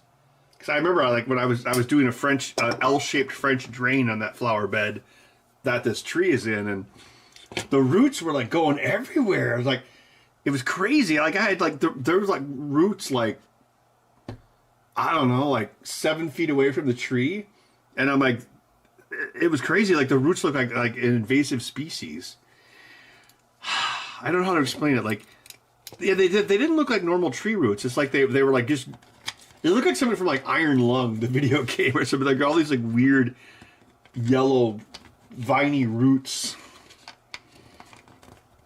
Yeah. So I'm like, you know, because that could eventually be a foundation issue too. So yeah, that tree needs to go. Yep, that's exactly what happens, Smog and Mog. So when I clean when I clean my gutters, they'll be like gross berry crap and leaves, so it's pretty gross. And like all this like black sludge comes out the end.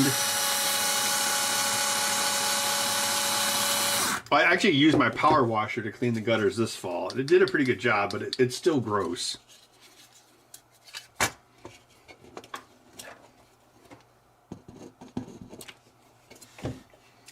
It's the Homesteading Channel with Ben Heck.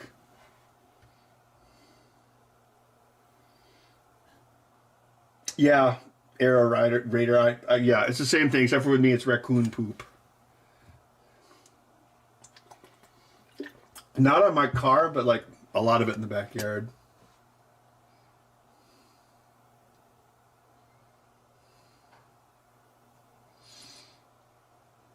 I mean, if I was like younger, I mean, I could probably try to. No, I'm not going to do it myself. I'm going to let a bonded and insured person come and rip out the tree in case it lands on my neighbor's garage. So, not going to do it myself. It's got pretty big too. It's probably like, I don't know, 30 feet tall at least. It's definitely grown just in the time I've been here. Well, of course it did. It's a tree.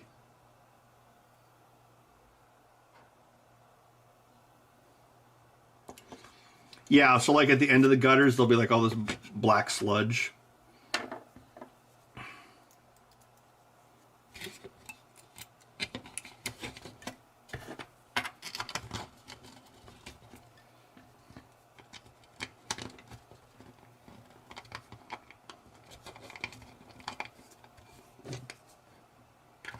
Yeah, Arrow Raider, how big is your tree? Like, I had no idea that berry bushes could turn into trees until I bought this house.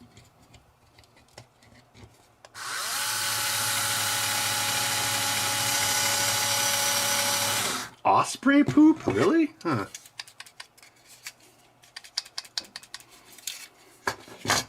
Unbelievable. Oh. I haven't done this in a couple weeks. Actually, probably like over a month. Maybe I'm getting slow. Getting slow, old man.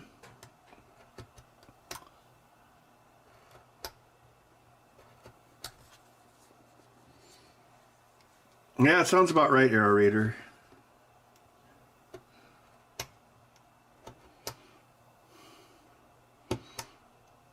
The flower bed that this tree is in, well, there's not even any flowers there. There's some bushes there. So I got to make sure the bushes don't get destroyed because the bushes were like expensive.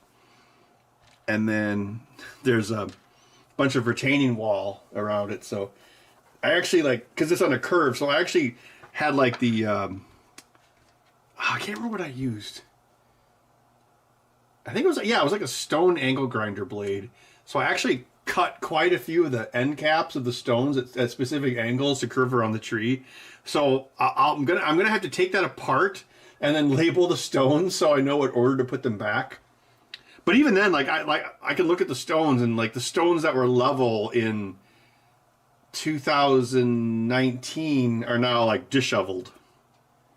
So I can definitely see the effect of the tree growing just in, what was that, 6 years time? So yeah.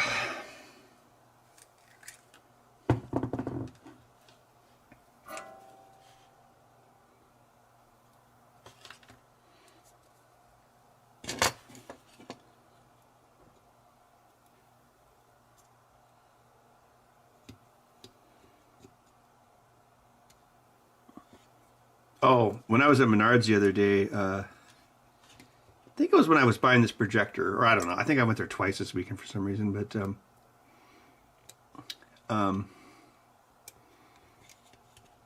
the guy ahead of me had just bought like $3,000 worth of lumber, and so I remarked to the cashier, I'm like, "Whoa, is that guy building like a whole garage or something?" And this is like, he's like, I don't know, probably like 20-year-old kid, and he's like, "I had no idea how expensive home maintenance was until I got my job here at Menards." And I was like, you know what I've found the most owning a house? I told this kid, I'm like digging. I never imagined there'd be so much digging, but there was a lot of digging. So that was my advice to him. So I don't know. He's probably like 20. Hopefully he has a house someday.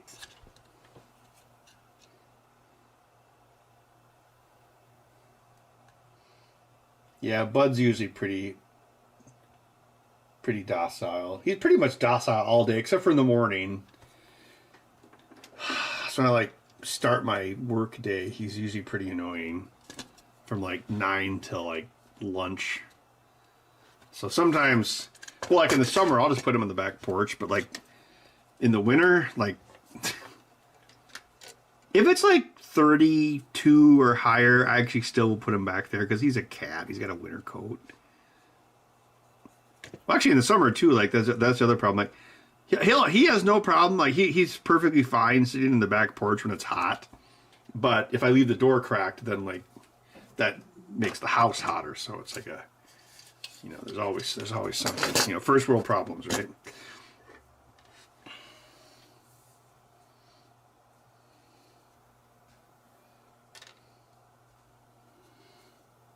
Oh yeah, Korea, are you all excited about our live stream that I still have to figure out what exactly we're going to do? Well, Lydia's probably just going to play with her new toy the whole time, right, Korea? She can like hook it up to my TV, I guess.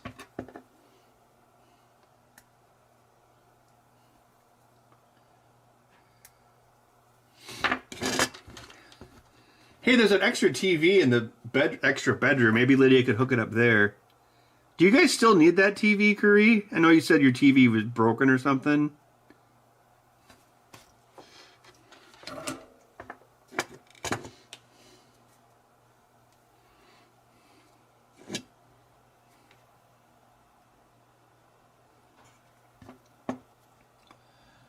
Ugh.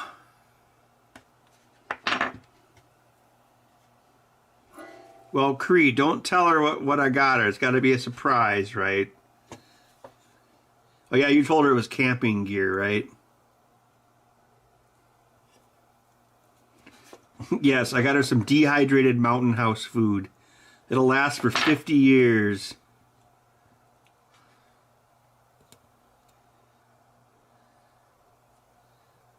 They actually sell it at Menards. It's like in a weird place. It's like near the very tiny camping section.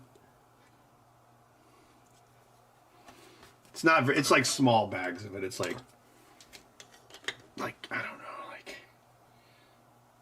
like pretty small bags of it. And of course, it's like really expensive.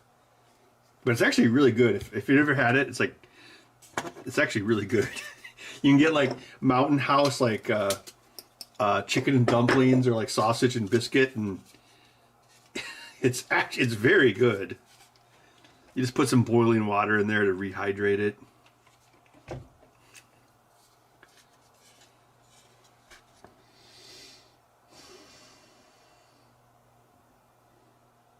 Do the gaming headphones work on a PlayStation 5, Cree? Did you check?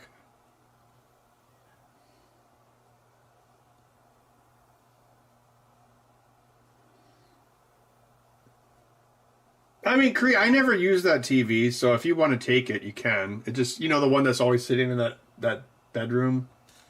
It's not even hooked up. I mean, I guess Lydia could hook up her PlayStation to it when you guys come visit. That way we could use the big TV for something else. I don't know. Oh, crap. I wired up the color wrong. I'm an idiot.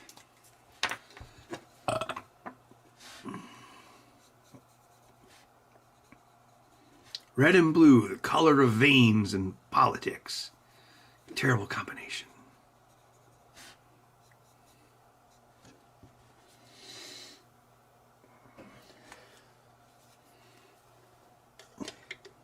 Oh yeah, the projector. I'm pretty sure that extra TV is infinitely better than the projector. I think, yeah, it's actually 4K. Okay. I need to use the restroom. Oh, you should definitely go to Menards Snag. It's obviously the greatest place on earth.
Are you a beautiful blonde bastard? A BBB?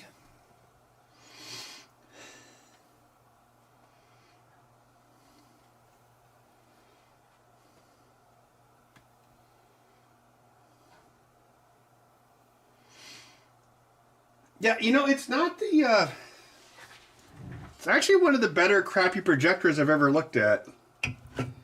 Like, I don't even know if, like, because wasn't there one, I think I bought one at Menards that was like $80 once, and I don't think that one was even like 720p. Yeah, so it was actually 720p, which is pretty rare. Usually like this like fake, it's usually 480. And the LCD is actually like a widescreen LCD inside of it.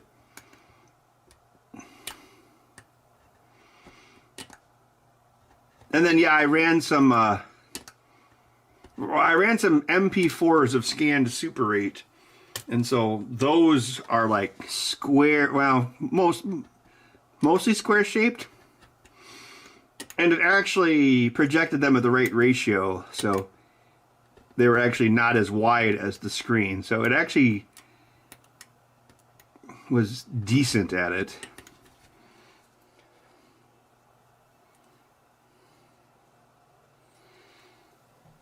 I mean, it's got a terrible speaker in it, but the video part wasn't bad.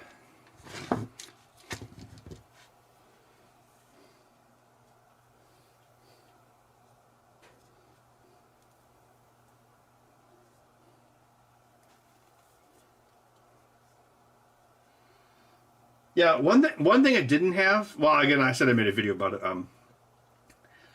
Usually the cheap projectors will have like this like blob of like mousetrap glue inside randomly, and the idea is if there's any dust, it sticks to that.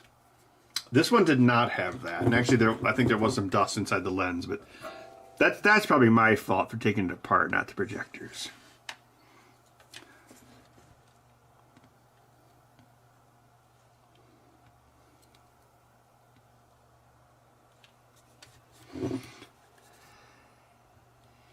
Great, now I got Annie Lennox music stuck in my head. Save me from the wreckage, shield me from the blast. Pick me up, put me back, but that feels just like I'm walking on broken glass.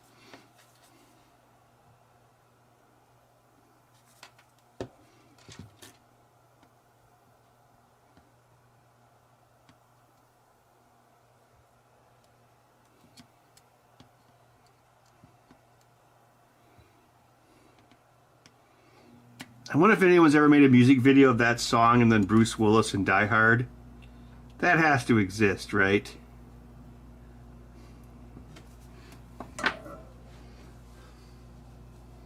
What lumens was it? Wait.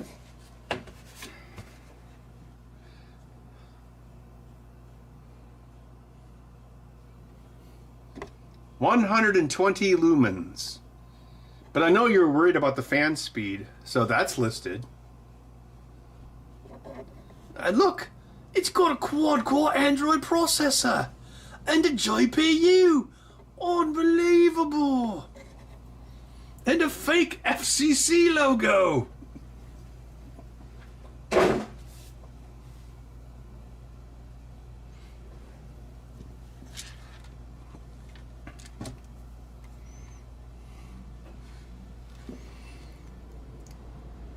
Again, it wasn't great, but it was pretty decent compared to its contemporaries. Like, I don't know how else to put that.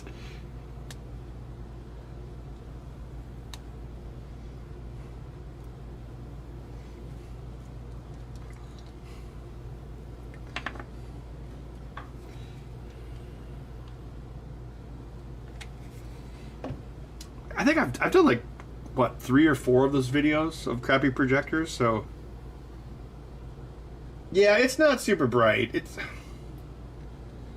look, it definitely wouldn't have been worth $50, but clearance for $30, it's like that was enough to be like, ah, screw it, I'll buy it.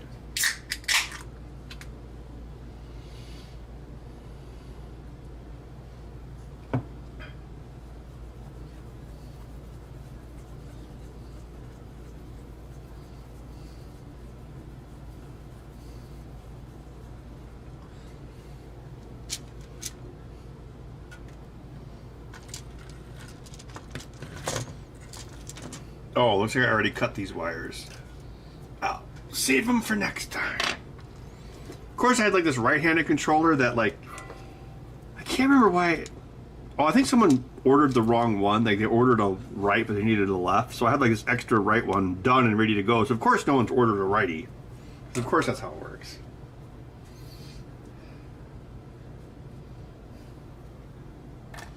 Well, I think could someone search YouTube to see if this video exists? But yeah, you're right. You can just make it with one of those AI programs.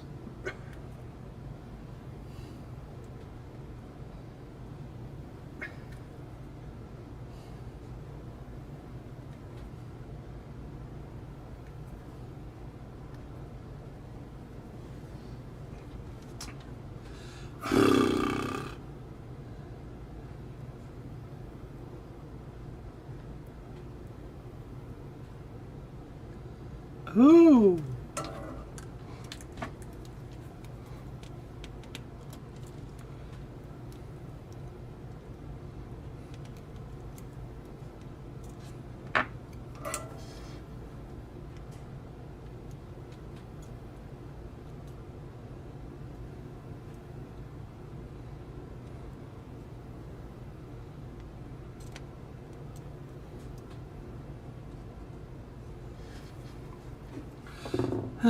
Da, da, da, da, da, da, da.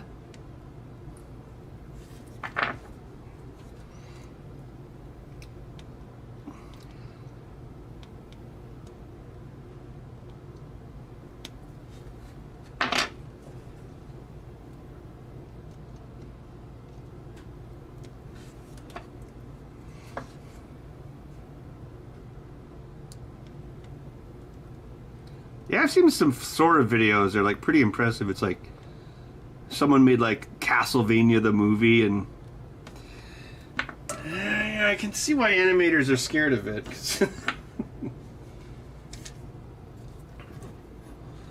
This is kind of impressive. Like if you look at like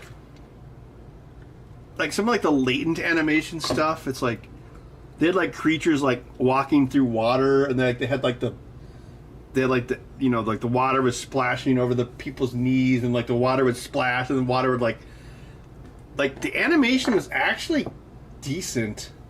Then they had like this skeleton, like they made a Grim Reaper, and then the Grim Reaper was like wearing a cloak, but then like he moved his arm up, and the cloak had like latent movement. So latent movement is like let's say it's a woman with a ponytail, and she like whips her head forward. The ponytail is slightly delayed behind that, and clothes do it too. So this animation, like the Grim Reaper lifted up one arm, and then the cloth like had a latent animation behind it, and then his arm came down, and the cloth came down and formed over, and you can see it resting on the bones. So it actually like, I don't know. I mean, I guess it ripped off the sources good because it looked like it should have been. You know what I mean? Like someone like who was a poor animator, like someone who was like drawing a flip book poorly, they probably wouldn't have done that, but the AI did.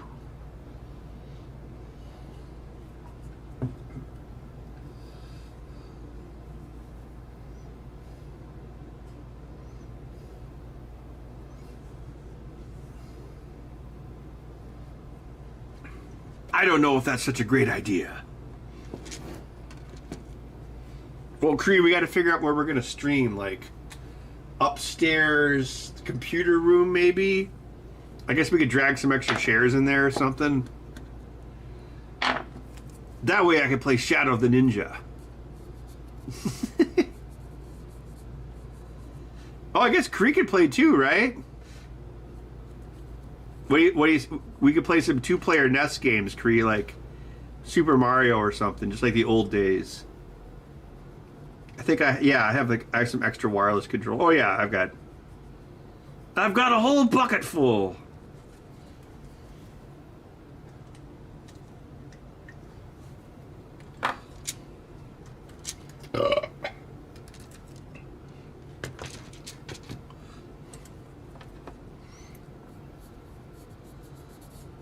There you go. Cree and I can do a karaoke stream.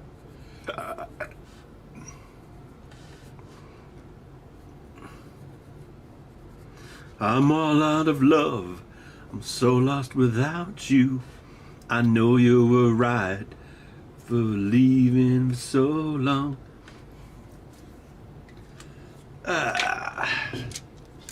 Let's see, where are we with this? You best start believing in whatever's going on. You're in it.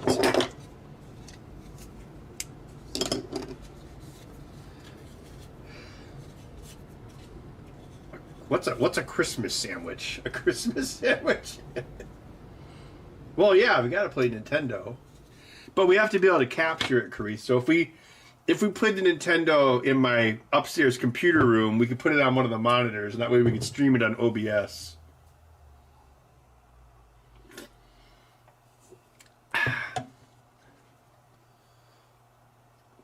A huge Bowser tattoo? Yeah, no, that's not gonna happen.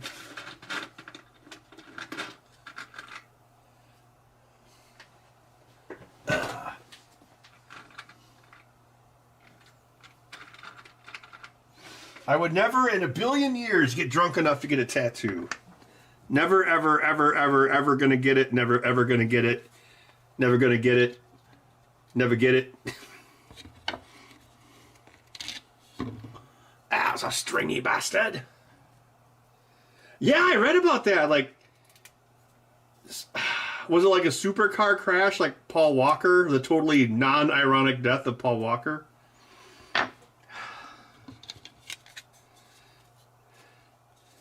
Yeah, it kind of sucks. Like, can you think about it, like, for the first time ever, like, Battlefield actually beat Call of Duty, and then Vince Zampella dies. That's kind of crazy. That's like a Alanis Morissette song.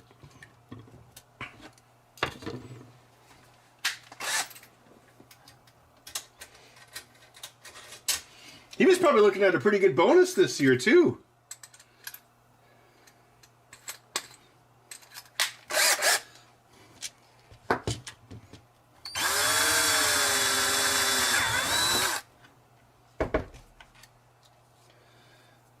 Ferrari. So he gizmondoed it, apparently. Oh crap, I need the shoulder buttons. God damn it. Ah! Poop, poop, poop, poop, poop.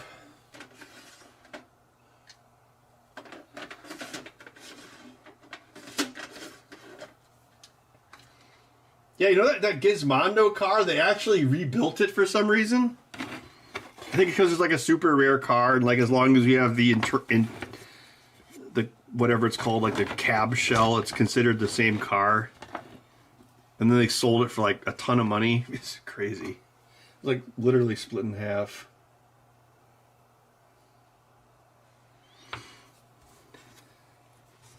Oh yeah, that's right. Carl Reiner got killed.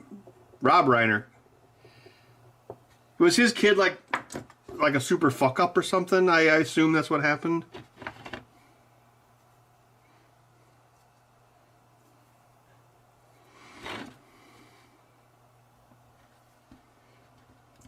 Oh, thank you for the super chat, Taiwan bro. This is for retro brighted paper clips. Yes. Well, I will use them properly. I'm going to stick the paper clips everywhere. Thanks for the super chat.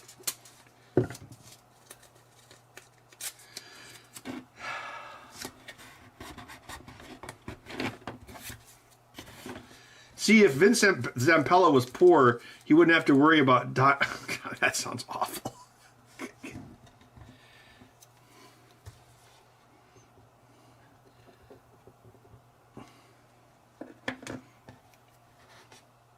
Yeah, that sucks. That guy couldn't have been too old either, right?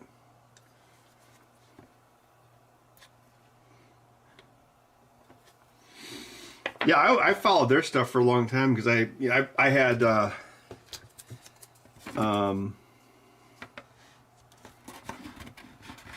I had Medal of Honor on the PlayStation 1, and then I got Medal of Honor Allied Assault on PC.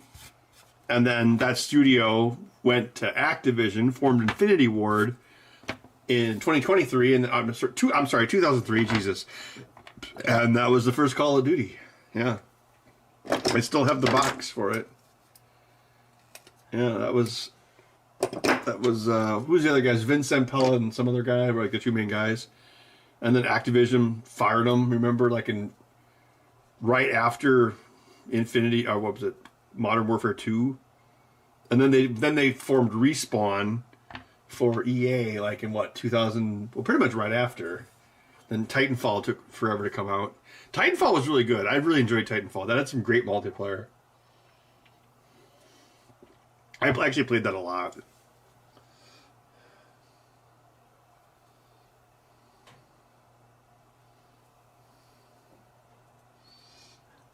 Okay, yeah, I thought there was a Carl Reiner.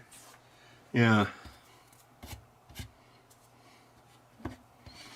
Yeah, like he just made that Spinal Tap 2 movie. I don't know if it's any good, but I know that just came out like, what, last month or something?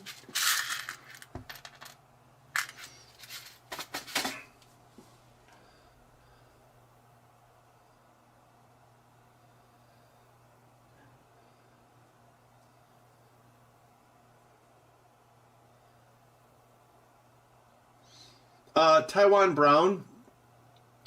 So I set up a charity stream. So the charity stream is for the St. Jude Children's Hospital, and when you set up a charity stream, 100% of everything goes to the charity. Google takes 0% when you set it up for a charity. So everything you donate on the day will go to St. Jude's. It's actually pretty easy to set up. You just have to create a stream in the future, and then you create a charity event, and then you attach it to that stream. So that's all been set up and ready to go. So it's it's this coming Sunday from 4 p.m. to 10 p.m. Central Time, and my sister's going to be there too, so she's going to join us, and you know, be mean to me on camera.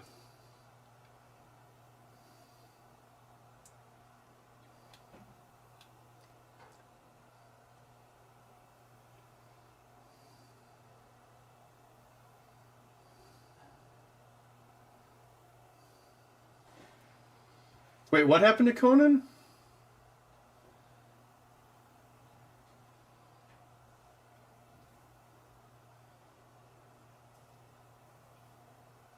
Oh. Oh shit. So it was like right after Conan's party? That sucks.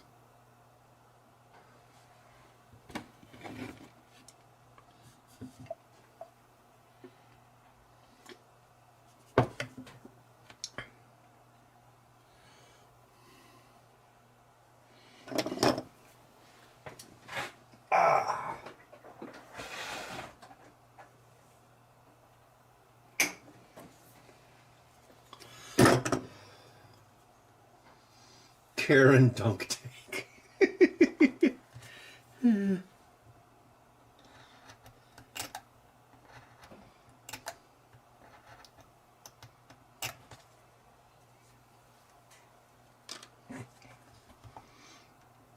Who knows? Maybe I can set up a Ben Heck Show reunion or something. I think, well, Max's kid, how old is Max? Yeah, he's not even 1 yet, I think. Yeah, actually, he's probably, well, shit, when was he even born? I know Max has been super busy now because he's like a new dad.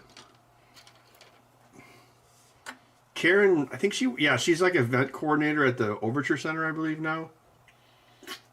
I actually ran into her a couple months ago at Menards. Of course. Where else would it be?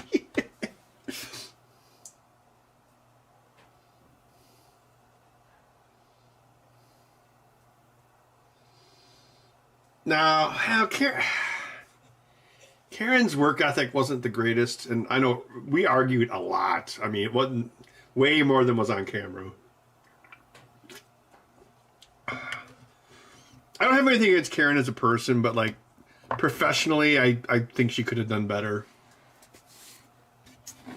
I mean, it's not like we're still friendly, but well, whatever. But the thing is, I mean, you know, like, if people aren't getting along, you know, people can sense it when they see video. And I know it's showbiz, baby. Like, you don't have to like anybody. There's only one industry in the world where that's no problem at all. What movie was that a quote from, Cree?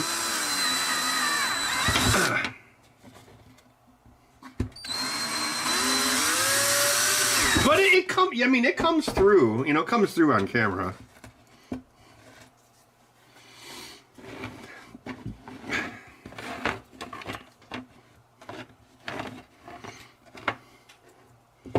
Like, I think Allison and I only had, like, maybe 2 or 3 fights the whole time that we worked together. It wasn't too bad, but Karen was a little...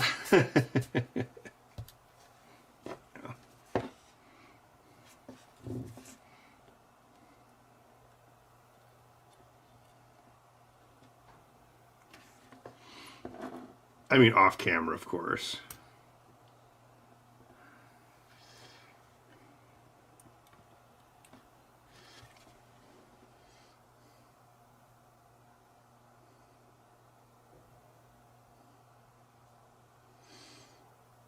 A comment saying you mentioned Xbox Accessory Connect pinout is 2.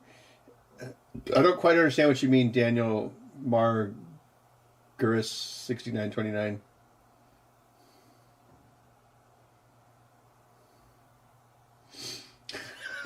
Yeah, Louis Rossman's real estate channel. Yeah. I went into a building and I used my scanner and it, the building was not the size they said it was. They lied.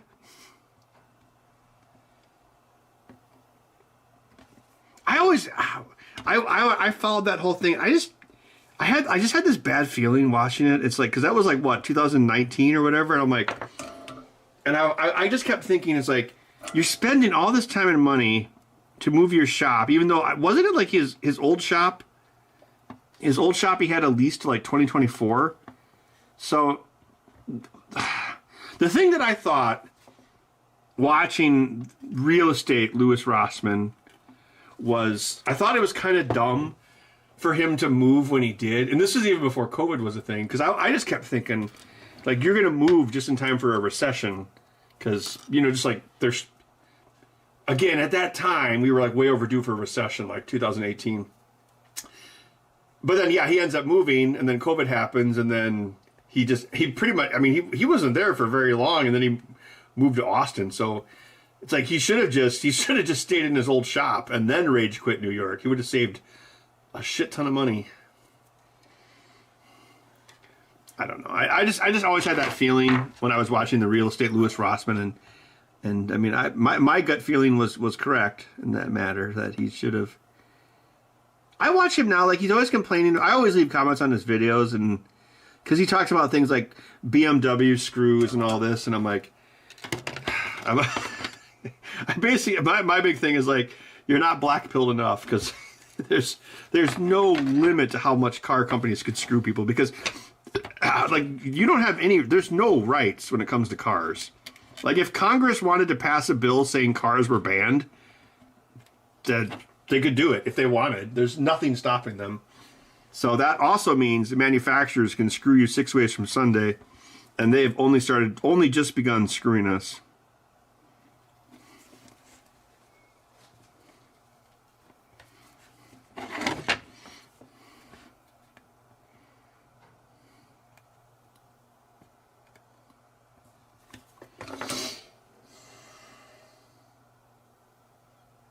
Yeah, is the New York place still open? I don't know. The new one, right, that he set up. I mean, the Louis Rossman real estate channel was very interesting. I mean, I thought about that a lot when well, when he's talking about like all the storefronts that were closed because of COVID, but then they wouldn't lower the rents, and they can't because all their loans against the buildings are valued at those rents. So if they lowered the rent, that means their loan to debt ratio or their their debt to value ratio would be all askew. So it's better for them to pretend that the places are worth that much than to actually take less money and have them be occupied. Oh crap, I'm almost out of these.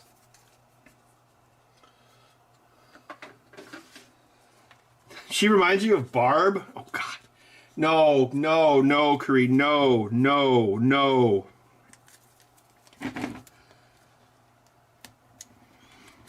Allison is like 10,000 times more sane than Barb.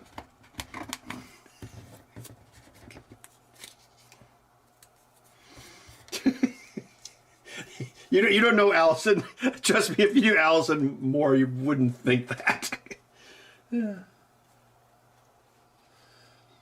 A pinout chart of the Xbox One controller accessory port, but I'm new to this.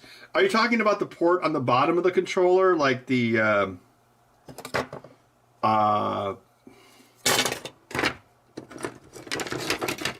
this port? Is that what you're talking about? I think this is, well, yeah, is that the same as Xbox One? I mean, which Xbox One controller do you mean? There's quite a few.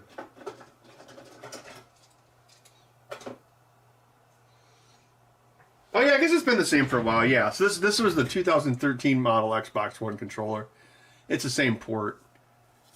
I guess I was thinking of the Xbox 360 where it had like those two mini jacks that were used for like serial communication.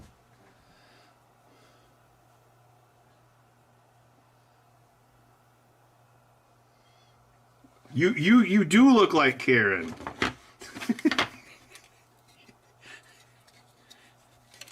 I mean, Karen has black hair and she's shorter than you, but otherwise you kind of do look alike.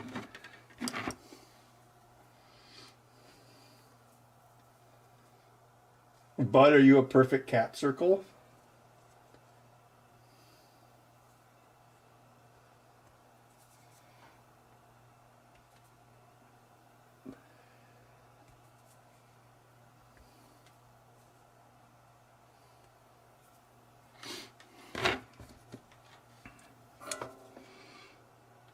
No, we would always get comments. People think that like Allison was like my daughter or my sister, and it's like we didn't look alike. So then I thought it was ironic because Karen does look like Creed, despite what Creed wants to think, and nobody ever mentioned it. It's like, oh, okay, so here's someone who actually looks like my sister, but nobody thinks she's whatever. I just thought it was ironic, don't you think?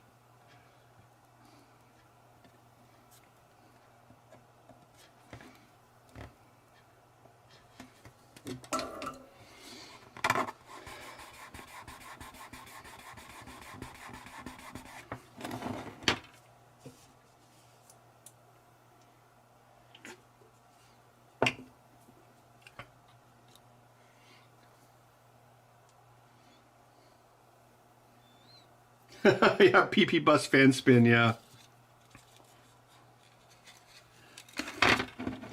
Doesn't he work for some sort of like consumer rights advocacy group or something now?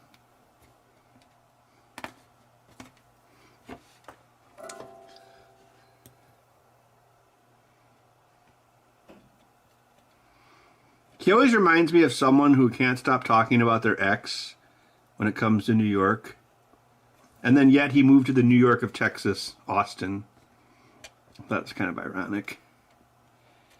I always thought he should have moved to Atlanta. Because like half of Hollywood is in Atlanta now. Well, they used to be. So you'd have all sorts of people. So that's the thing, like New York is probably like the only place in America where you had tons of Apple users and foot traffic.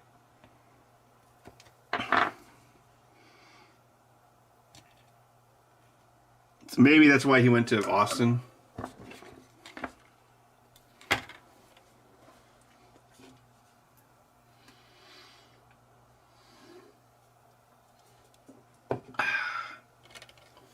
Tattoo of... Jesus Christ. These tattoo ideas keep getting worse all the time. Also, you will ride this unicycle and wear these clown shoes. This deal sounds fair.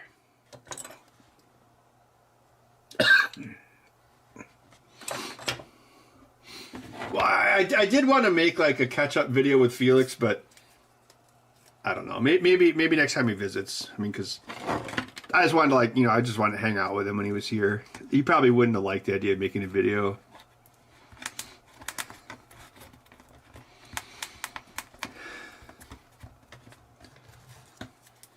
Felix is far more reserved of a person than I am.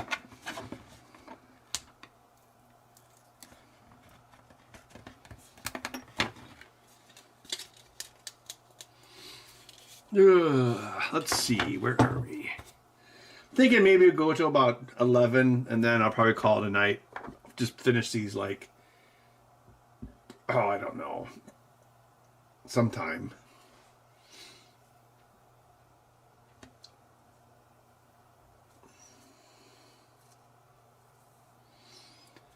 No, I thought he actually got hired as an employee for like some sort of right to repair advocacy group. I don't know if that's still the case. But then he also made like a new shop in Austin, Texas. I know that.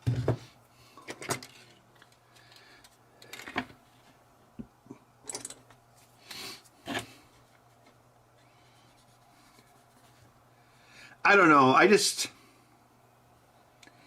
think if you're in that kind of work, I think you do need, I mean, I'm going to be very self-indulgent with what I'm about to say. I think if you're in that line of work, I think you need to be more paranoid. And I don't think he's paranoid enough, to quote the X-Files. Oh, did I get that? Ah, damn it. I did it again. I always mark the right. Okay, this one's the right.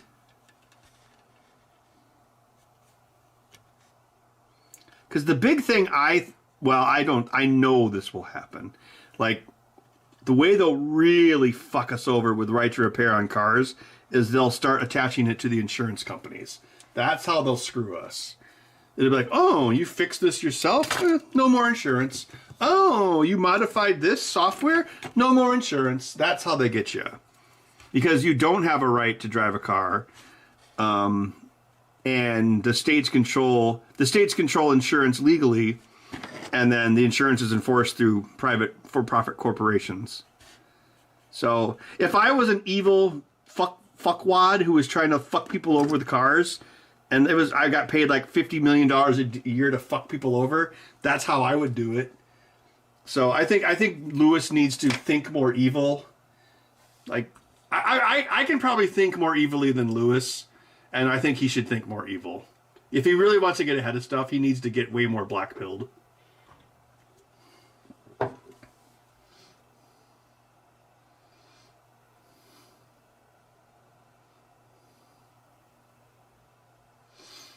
Yeah, that's the thing. Like that's why you have like these modules for cars. Like, oh, if you want to replace one part of your Tesla door, you have to buy an entire new door. Because a big thing that's happened with corporations is like, they make up for having fewer customers by charging the same customers over and over again. Same thing with subscription service. So, and the other thing is, if you look at a company like Apple, like a third of Apple's profits come from service or repair.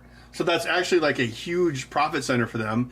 And then John Deere has been fucking farmers like for 20 years John Deere was like the tip of the spear with this stuff, but every other company is following suit because it's the same thing. Like they don't, what they really want, it's not even really about them not wanting you to fix your car. What they really, like what Ford or Chevy or BMW really wants is for you to go to the dealership and pay a hyped up price to fix your car. That's what they're actually after.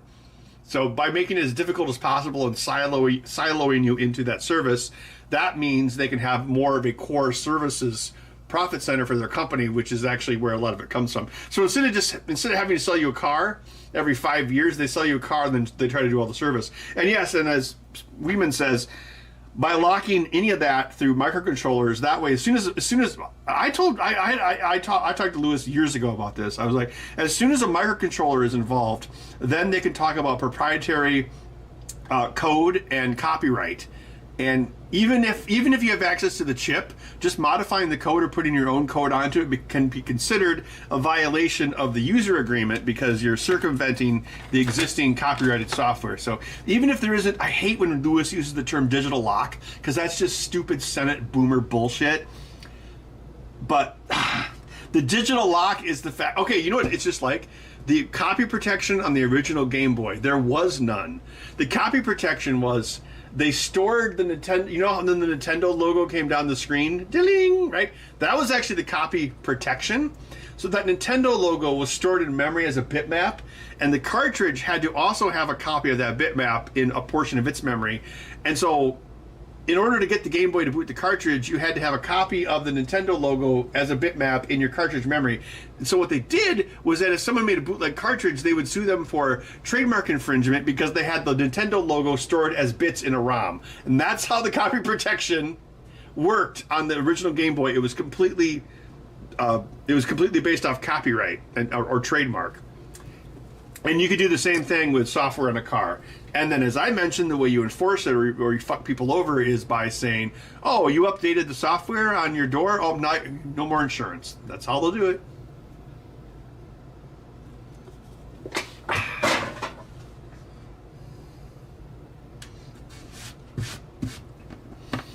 But yeah, I don't think it's necessarily about. I think it's again, it's just all about making as much money as possible off the fewest number of customers possible.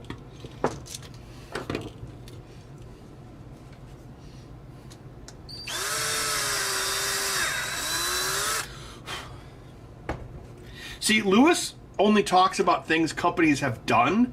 I talk about things companies could do. And that's why I look at Lewis and I'm like, oh, you sweet summer child.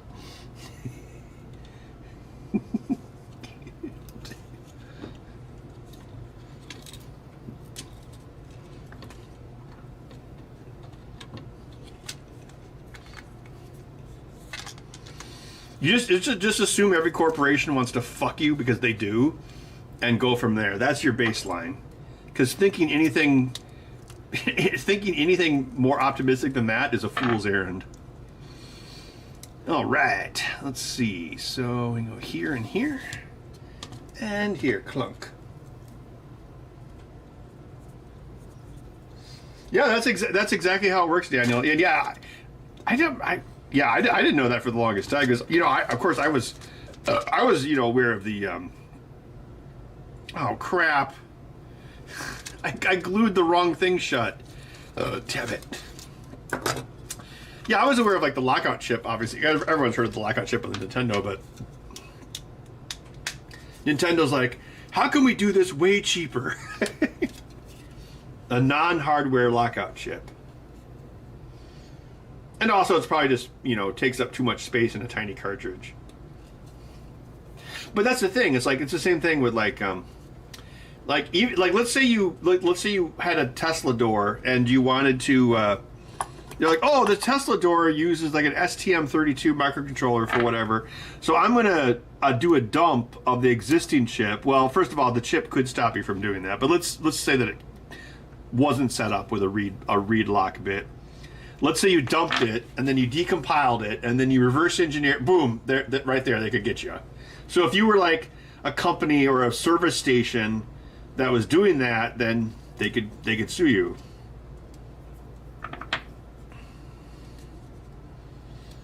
Because if you look at a lot of like end user license agreements, they specifically prohibit the disassembly or reverse compilation of code because they don't want you to know how they did it.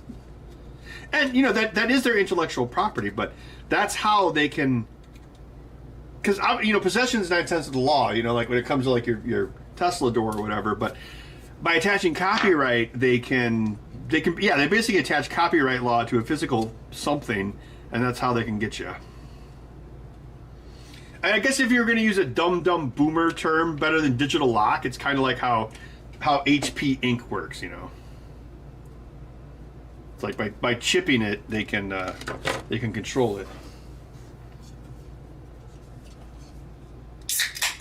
Black hot glue is called. Black hot glue exists?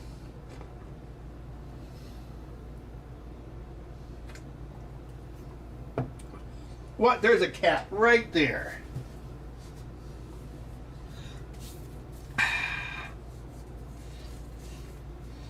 Hey, everybody.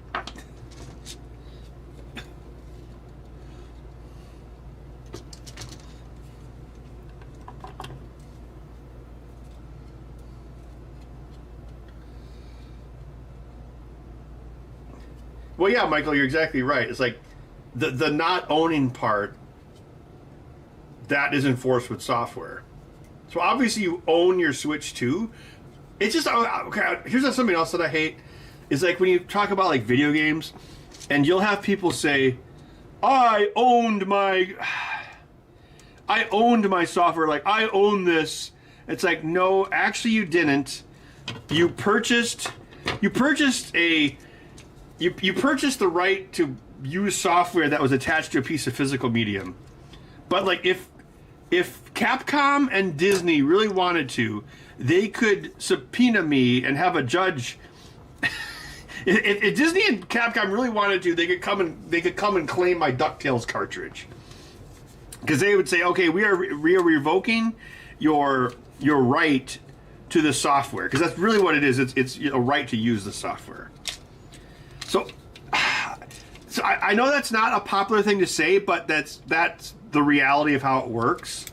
And I think we need to work in the realm of like the actual reality and the law. You might not like it, but that is how it works.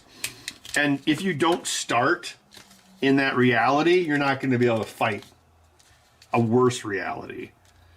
So it's like, no, you don't own this. You don't own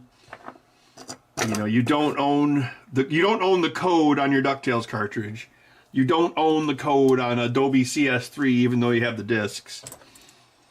And according to the terms of every EULA you've ever signed, it's a revocable license. I mean, and the only thing that's really changed is by having the internet attached, the license can be remotely revoked easily, versus Capcom having an injunction to get a search warrant for my house and take my DuckTales cartridge. Sounds like something Nintendo would actually do, though. Hey, I'm just being realistic. Like, I don't know. I think like Louis Rossmann needs to be more black hat. You know, to like use a hacker term.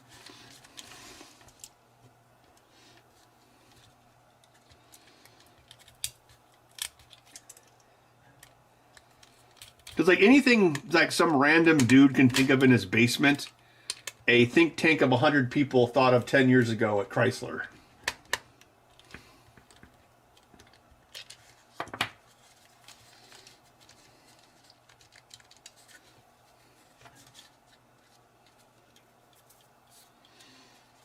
Well, yeah, Taiwan. That's exactly right. It's like, yes, but even then, when like, you know, when you buy a VHS tape of a movie, you're technically buying the license to watch it in your own home. But if you took that videotape to a bar that you owned and played Romancing the Stone every weekend, you know, someone could throw a hissy fit. Well, that's why, like, well, I'm sure you guys know this, but like even before there was like digitally connected jukeboxes, like a bar would pay a ASCAP license. So it would be like every month the bar would pay a fee to the recording industry that covered whatever jukebox music that might be playing. So even if the jukebox, well, obviously back then the jukeboxes weren't connected to the internet, but the bars were actually still technically kind of paying a license toward it. On top of that, when you bought blank videotapes back in the day, a small percentage of that purchase actually went to movie studios and television, because they just assumed that you're going to tape a football game with it. So even back then, you didn't realize it, but there was still some machinations behind the scenes.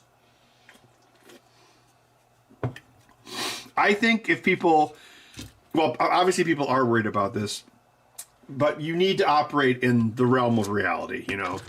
You're never going to own the software that you buy. You're going to, what it really should be is have protections for like an unrevocable perpetual license is what you would probably want to actually do.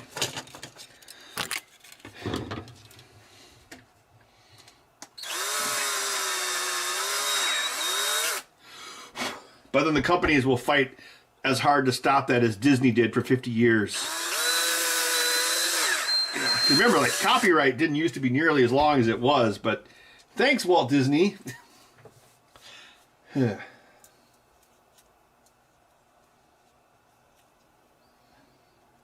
Well, yeah, they are now, but I'm just saying, like, in the past, like if you owned a bar, you would actually pay a monthly fee to a service called ASCAP, which basically says, okay, you've got a jukebox, which means you're playing CDs or records that you bought, but since you are playing those publicly, the record that you bought does not actually cover a public use license. Therefore, you need to pay this monthly fee to ASCAP to cover the fact that you're rebroadcasting these audio recordings in a commercial fashion. I'm sure that's no longer a thing now that they have a digital jukeboxes and Spotify and all the bars, but it absolutely was a thing for many decades when everything was analog. So yes, even though you bought the CD and stuck it in your jukebox, you still had to pay ASCAP fees. Like, maybe you could get away with it, but eventually you might get caught or shaken down or something.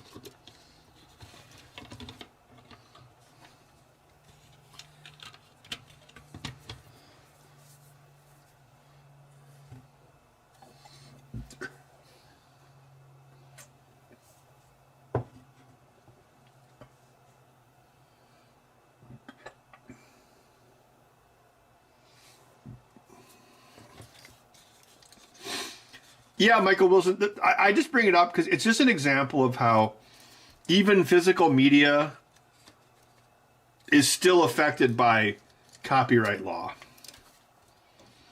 And had been for many decades before people were worried about, owning your discs or not owning media.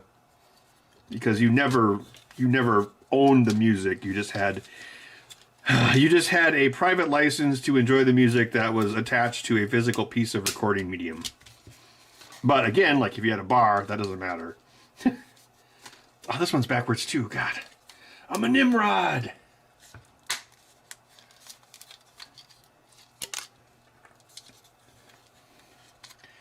Yeah, I know, Michael. My example was just pointing out how there were still enforced payment structures before all the jukeboxes were digital.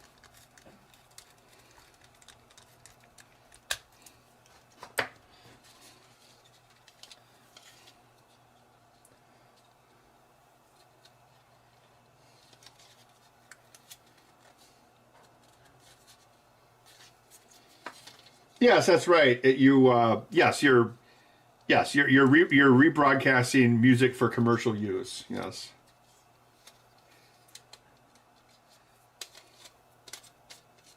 Well, we run into that with the pinball machines too. Like let's say you license Beetlejuice, right? The movie. Well, okay, the people who made the movie license the songs that were in the movie, but when you make a pinball machine about it, you're talking about it's considered a different medium, which means you need to relicense the songs again.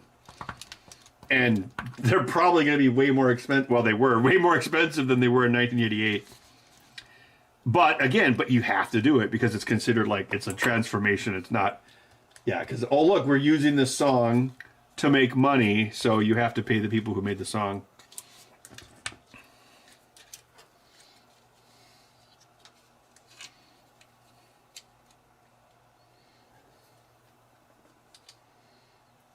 Narfled the Garflock? I don't even know what that means.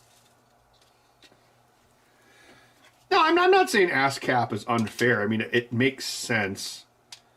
I'm just using it as an example connected to modern discussions. The point is, if you try to attack right to repair or ownership from the standpoint of, oh, I own this software, then you're attacking it from a losing position because you don't own the software. If you think about it like in a court of law, like whatever theory that a lawyer or prosecution, either one, has for the case, it has to be based in the reality of law. Otherwise, your case will be completely thrown out. And that would be the same thing. We're like, oh, well, I own the software. It's like, well, actually, you don't own the software. You own a right to use the software. So if people do not start, people may not like that, but that is actually how the law works. So if you do not start from that point, you're not going to lose. And you're actually going to make it harder because people are going to look at you and say, oh, wow, you're an idiot. You don't know how the law works, and then you're not going to get anywhere. So you may not like how it works, but you need to start from that point because that is how it works.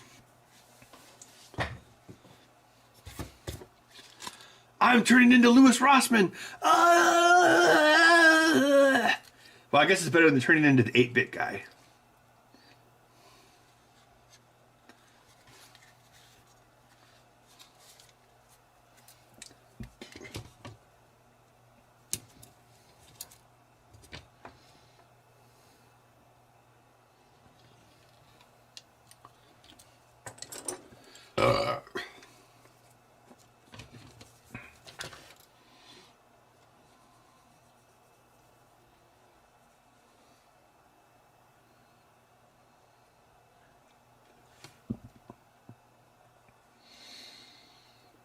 Well, yeah, that's what that's what they talked about, like with those Nest cameras and stuff. Like, have a way to keep it working. Yeah.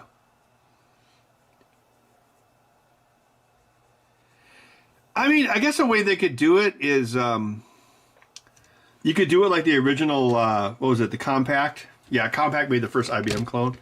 Like you'd have to clean room it. Like if you look at so, there was the IBM BIOS, right, with the IBM personal computer, and they wouldn't let anyone use it, right? So if you're compact, and if you just took the ROM and dumped it and stuck it in your computer, you would get sued. I think that did happen to other companies. So what Compact did was it did a clean room reverse engineer. So even though the chip is sitting right there, and you could dump the data, you can't look at it. It's kind of like a police case, right? So if you have this procedure where it's like, okay, well, we had probable cause to go into the house because we heard someone scream, and then we go into the house and when they found a gun, and then blah blah blah blah blah. But what they'll do in a court of law is be like, okay, well, we can establish that your probable cause was not actually good enough. Therefore, everything you found after the scream is not admissible in court. Same thing, as soon as you touch the firmware on the original BIOS, you're screwed because you looked at it. It's like looking at the Ark of the Covenant. So when you do a clean room install, you basically have to reverse engineer it without the chip. So you basically have to write your own firmware that works the same way the chip does, but you can't look at the chip. That actually happened with the Sega Genesis as well, like when EA reverse engineered it because they didn't want to pay for the license fee. It's called clean room reverse engineering. Although I don't know, are people going to do that for one mirror on a Tesla door? I mean, it's obviously super worth it to do it with a compact clone, but I don't know if it's worth it for all the different chips. Because you're talking about one IBM BIOS versus 50 different microcontrollers in a car. It kind of piles up the difficulty.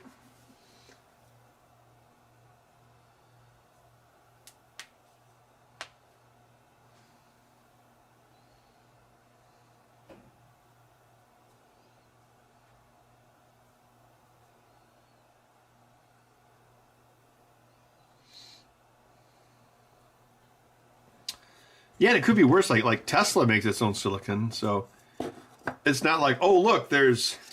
Well, here's a perfect example. This. Well, yeah, actually, here.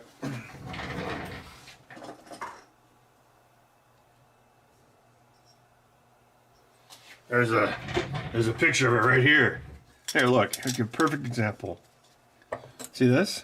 So, it's the 2013 model wireless controller. Freescale chip, brand new controller, Microsoft Silicon. So obviously anyone can get this data, easy to reverse engineer. This, much harder.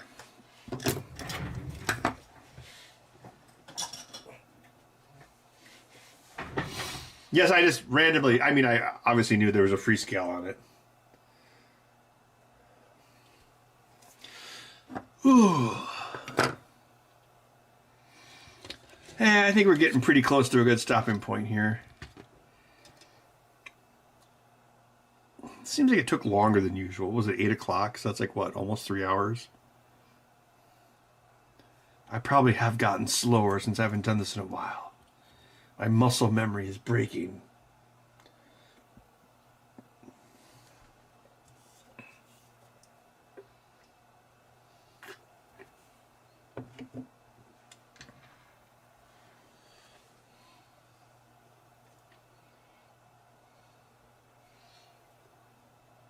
Oh yeah, Taiwan Brown. And then in comparison, Tengen, when they made their unlicensed Atari games, they actually looked at the Nintendo patents for the lockout chip and then just, yeah, they used that, and then again, they lost in court because of it.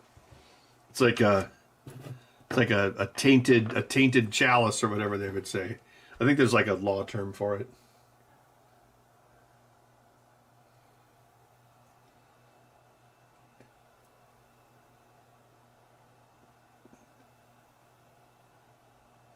A USB port into the bottom of the Xbox One controller? I don't think there's USB data down there. Like I know on the 360 there was RxTX. It was like 4800 baud serial to connect to like the chat pad and other peripherals.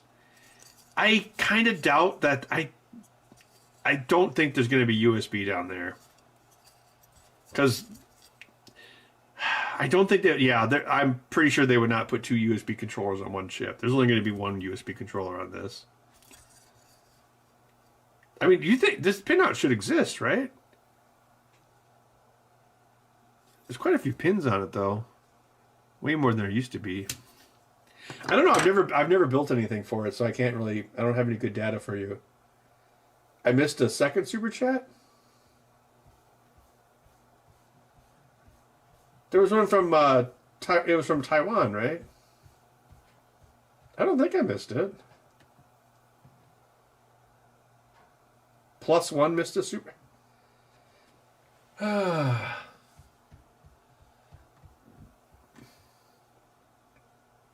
I did. I'm sorry. All right, pbutts008. I want to thank you for all you've taught me about electronics and programming. I do high-vac controls and programming for 20 years. It's been invaluable. Oh, thank you very much, pbutts. I'm glad you enjoyed it.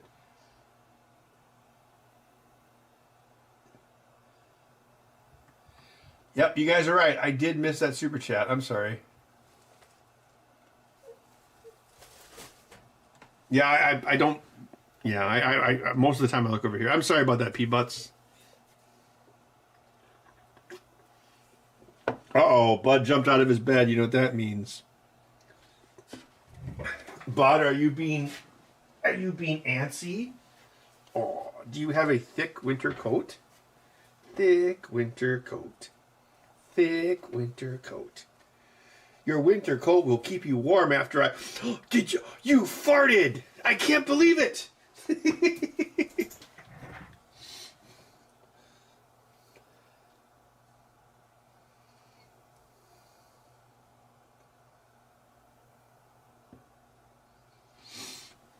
Actually, I've got one right here.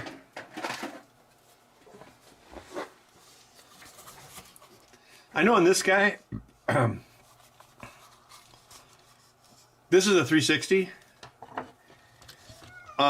This is just headset, right? So this guy here, it's like ground, power, RxTX. That's how it used to work. It probably works the same way on the newer one. The reason you would do that is because it's much cheaper to just put, excuse me, having a microcontroller with USB costs more money. So if you can do it with RxTX, it's much cheaper. That's how they did it, at least on the 360. So inside of there was just a, it was a little microchip micro, yeah. But it didn't have USB, it just had RxTX. Although there are some pretty small, chips that have USB on it, but I don't think they would put one in a controller because they're like hyper paranoid about making it as cheap as possible.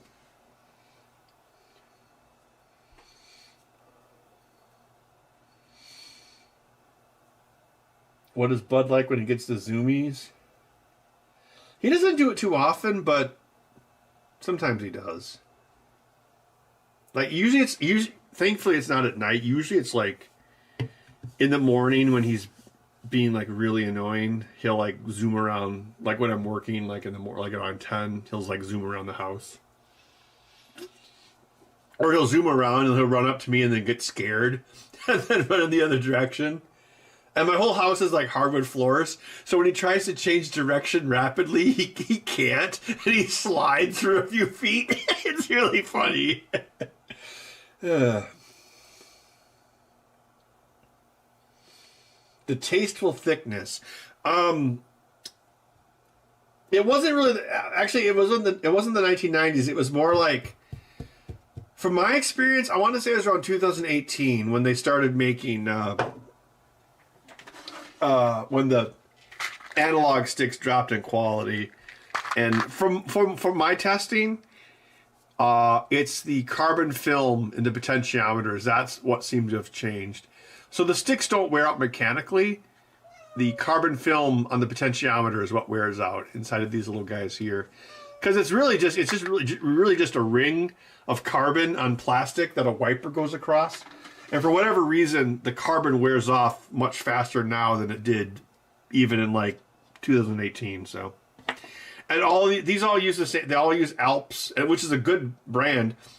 They all use Alps analog sticks, same vendor for all three companies. So I think it's something. It's probably something with the vendor. I mean, I can say that, but they can't. I mean, they know full damn well there's a problem. They always do, but they can't say it.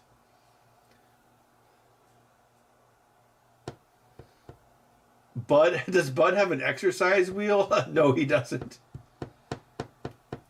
No, Bud lost, when Bud had to change his diet for his urinary food, he lost 2 pounds. Like, the vet was getting worried about his weight, but now she's okay with it, because he's only 15 pounds. Right, Bud? Jeez, Bud, you're acting like a girlfriend. Oh, I got time. Are you still on the computer? You gotta go to bed. Meow. All right, we'll go upstairs now. All right, well, I guess Bud says it's time to go.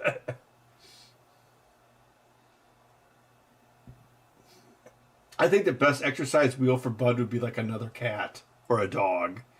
Something for him to fight with.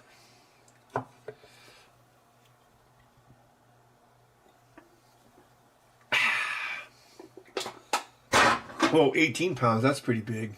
Well, yeah, Bud would just eat unlimited food if I let him, but I don't. Oh, one more thing. I shouldn't say I didn't have the time. I thought about building like a super chat greenies feeder for Bud, but I just couldn't. So we'll probably just do, like, if you do a super chat for the charity, we'll give Bud one greenie or something like that. We'll just do it manually. All right, I'll see you all next time. I guess we'll see you on Sunday for the charity, 4 to 10 p.m. Central Time, and every cent goes to St. Jude's, because I set it up. Google gives 100% to the charity. So yeah, so it goes to a charity instead of a $3 trillion corporation. All right, we'll see you next time.